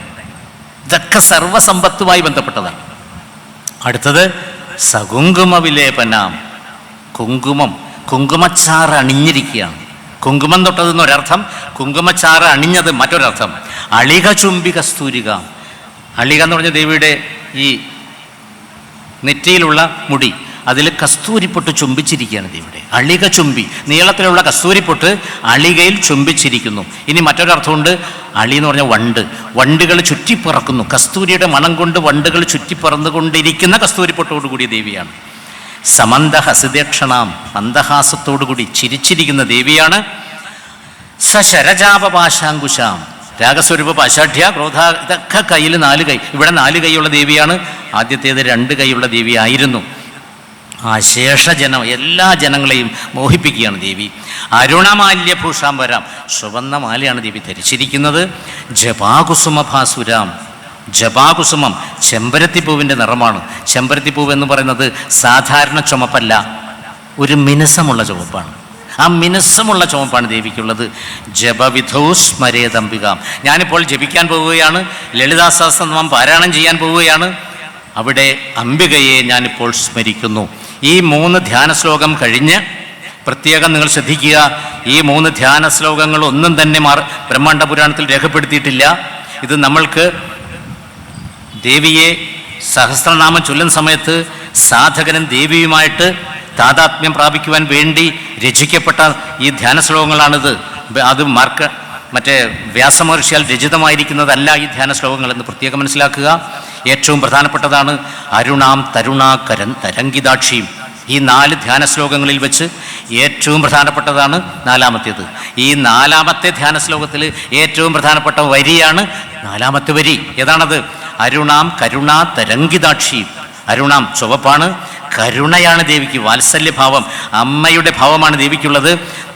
അങ്ങനെയുള്ള അക്ഷിയാണ്, കണ്ണാണ്. ഒരമ്മ എങ്ങനെയാണോ കുട്ടിയെ നോക്കുന്നത് അങ്ങനെയാണ് ഈ ദേവി നോക്കിക്കൊണ്ടിരിക്കുന്നത്. ധൃതപാശാങ്കുശ പുഷ്പബാണചാപാം, പാശം, അങ്കുശം, പുഷ്പം, ബാണം. അണിമാതിഭിരാവൃതാം മയൂഖൈഹി, അണിമ, ലഹിമ, മഹിമ മുതലായ അഷ്ടസിദ്ധികൾ, ദേവതമാരാണ് ഇവർ. ഈ ദേവതമാരാണ് ദേവിയുടെ ചുറ്റുമിരിക്കുന്നത്. മയൂഖൈഹി അഹമിത്യേവ വിഭാവയേ ഭവാനിയും, ഇതാണ് ഏറ്റവും പ്രധാനപ്പെട്ട വരി. പ്രത്യേകം ശ്രദ്ധിക്കുക. ഞാൻ ലളിതാ സഹസ്രനാമം ജപിക്കാൻ പോകുന്ന സമയത്ത് അഹം ഇതിയേവ വിഭാവയേ, ഞാനിപ്പോൾ ലളിതാദേവിയാണ്, ഞാനിപ്പോൾ ത്രിപുരസുന്ദരിയാണ് എന്ന ഭാവനയോടുകൂടിയാണ് ഇത് ജപിക്കേണ്ടത്. തന്ത്രശാസ്ത്രം പറയുന്നു, ശിവോ ഭൂത്വാ ശിവം യജേത്. നിങ്ങൾ പഞ്ചാക്ഷര മന്ത്രം ജപിക്കുന്ന സമയത്ത് ശിവന്റെ 108 നാമങ്ങൾ, ഓം ശിവായ നമ, ശിപിവിഷ്ടായ നമ, ശങ്കരായ നമ, ഖട്വാങ്കിനെ നമ, ഇതാണ് 108 നാമങ്ങൾ. ഇത് ജപിക്കുന്ന സമയത്ത് ഞാനിപ്പോൾ സാക്ഷാൽ പരമശിവൻ തന്നെയാണ് എന്ന ഭാവനയോടുകൂടിയാണ് ജപിക്കേണ്ടത്. ഞാൻ 10 വയസ്സായ കുട്ടിയായിക്കോട്ടെ, 50 വയസ്സായ അമ്മയായിക്കോട്ടെ, 50 വയസ്സായ അച്ഛനായിക്കോട്ടെ, 90 വയസ്സായ അപ്പൂപ്പന അമ്മൂമ്മ ആയിക്കോട്ടെ, ഞാൻ ലളിതാ സഹസ്രനാമം ജപിക്കാൻ പോകുന്ന സമയത്ത് ഞാനിപ്പോൾ ദേവി തന്നെയാണ്, ഈ ഭാവനയോടുകൂടിയാണ് ജപിക്കേണ്ടത് എന്ന് നിങ്ങൾ പ്രത്യേകം മനസ്സിലാക്കുക. നാളെ മുതൽ ഈ ഭാവനയോടുകൂടി ഒന്ന് ജപിച്ചു നോക്കുക. അഹമിത്യേവ വിഭാവയെ ഭവാനിയും. ഇതിൻ്റെ എന്താണ് പ്രത്യേകത? ഫലശ്രുതിയിൽ ആദ്യമേ പറഞ്ഞു, ഏനാന്യ ദേവതാനാമ കീർത്തിതം ജന്മകോടിഷു. തസ്യ ഏവ ഭവതി ശ്രദ്ധ ശ്രീദേവി നാമകീർത്തനെ. ഈ ജന്മത്തിൽ ലളിതാ സഹസ്രനാമം ജപിക്കുവാൻ എനിക്ക് തോന്നണമെങ്കിൽ അതിൻ്റെ കാരണം എന്താണ്? കഴിഞ്ഞ കോടിക്കണക്കിന് ജന്മങ്ങളിൽ ഞാൻ മറ്റുള്ള ദേവതമാരെ ഉപാസിച്ചു കഴിഞ്ഞിരിക്കണം. അങ്ങനെയാണെങ്കിൽ ആ ലളിതാ സഹസ്രനാമം എൻ്റെ 1000 നാമങ്ങളെ കൊണ്ട് നിങ്ങൾ ഒരു സ്തോത്രം രചിക്കുക എന്ന് ദേവി വാഗ്ദേവതകളോട് കൽപ്പിക്കുകയാണ് ചെയ്തത്. അങ്ങനെ 1000 നാമങ്ങൾ എഴുതി ഉണ്ടാക്കിയതിനു ശേഷം ഒരു വലിയ സഭ കൂടി അതാദ്യമായി പ്രകാശിപ്പിക്കുവാൻ ഒരുങ്ങി.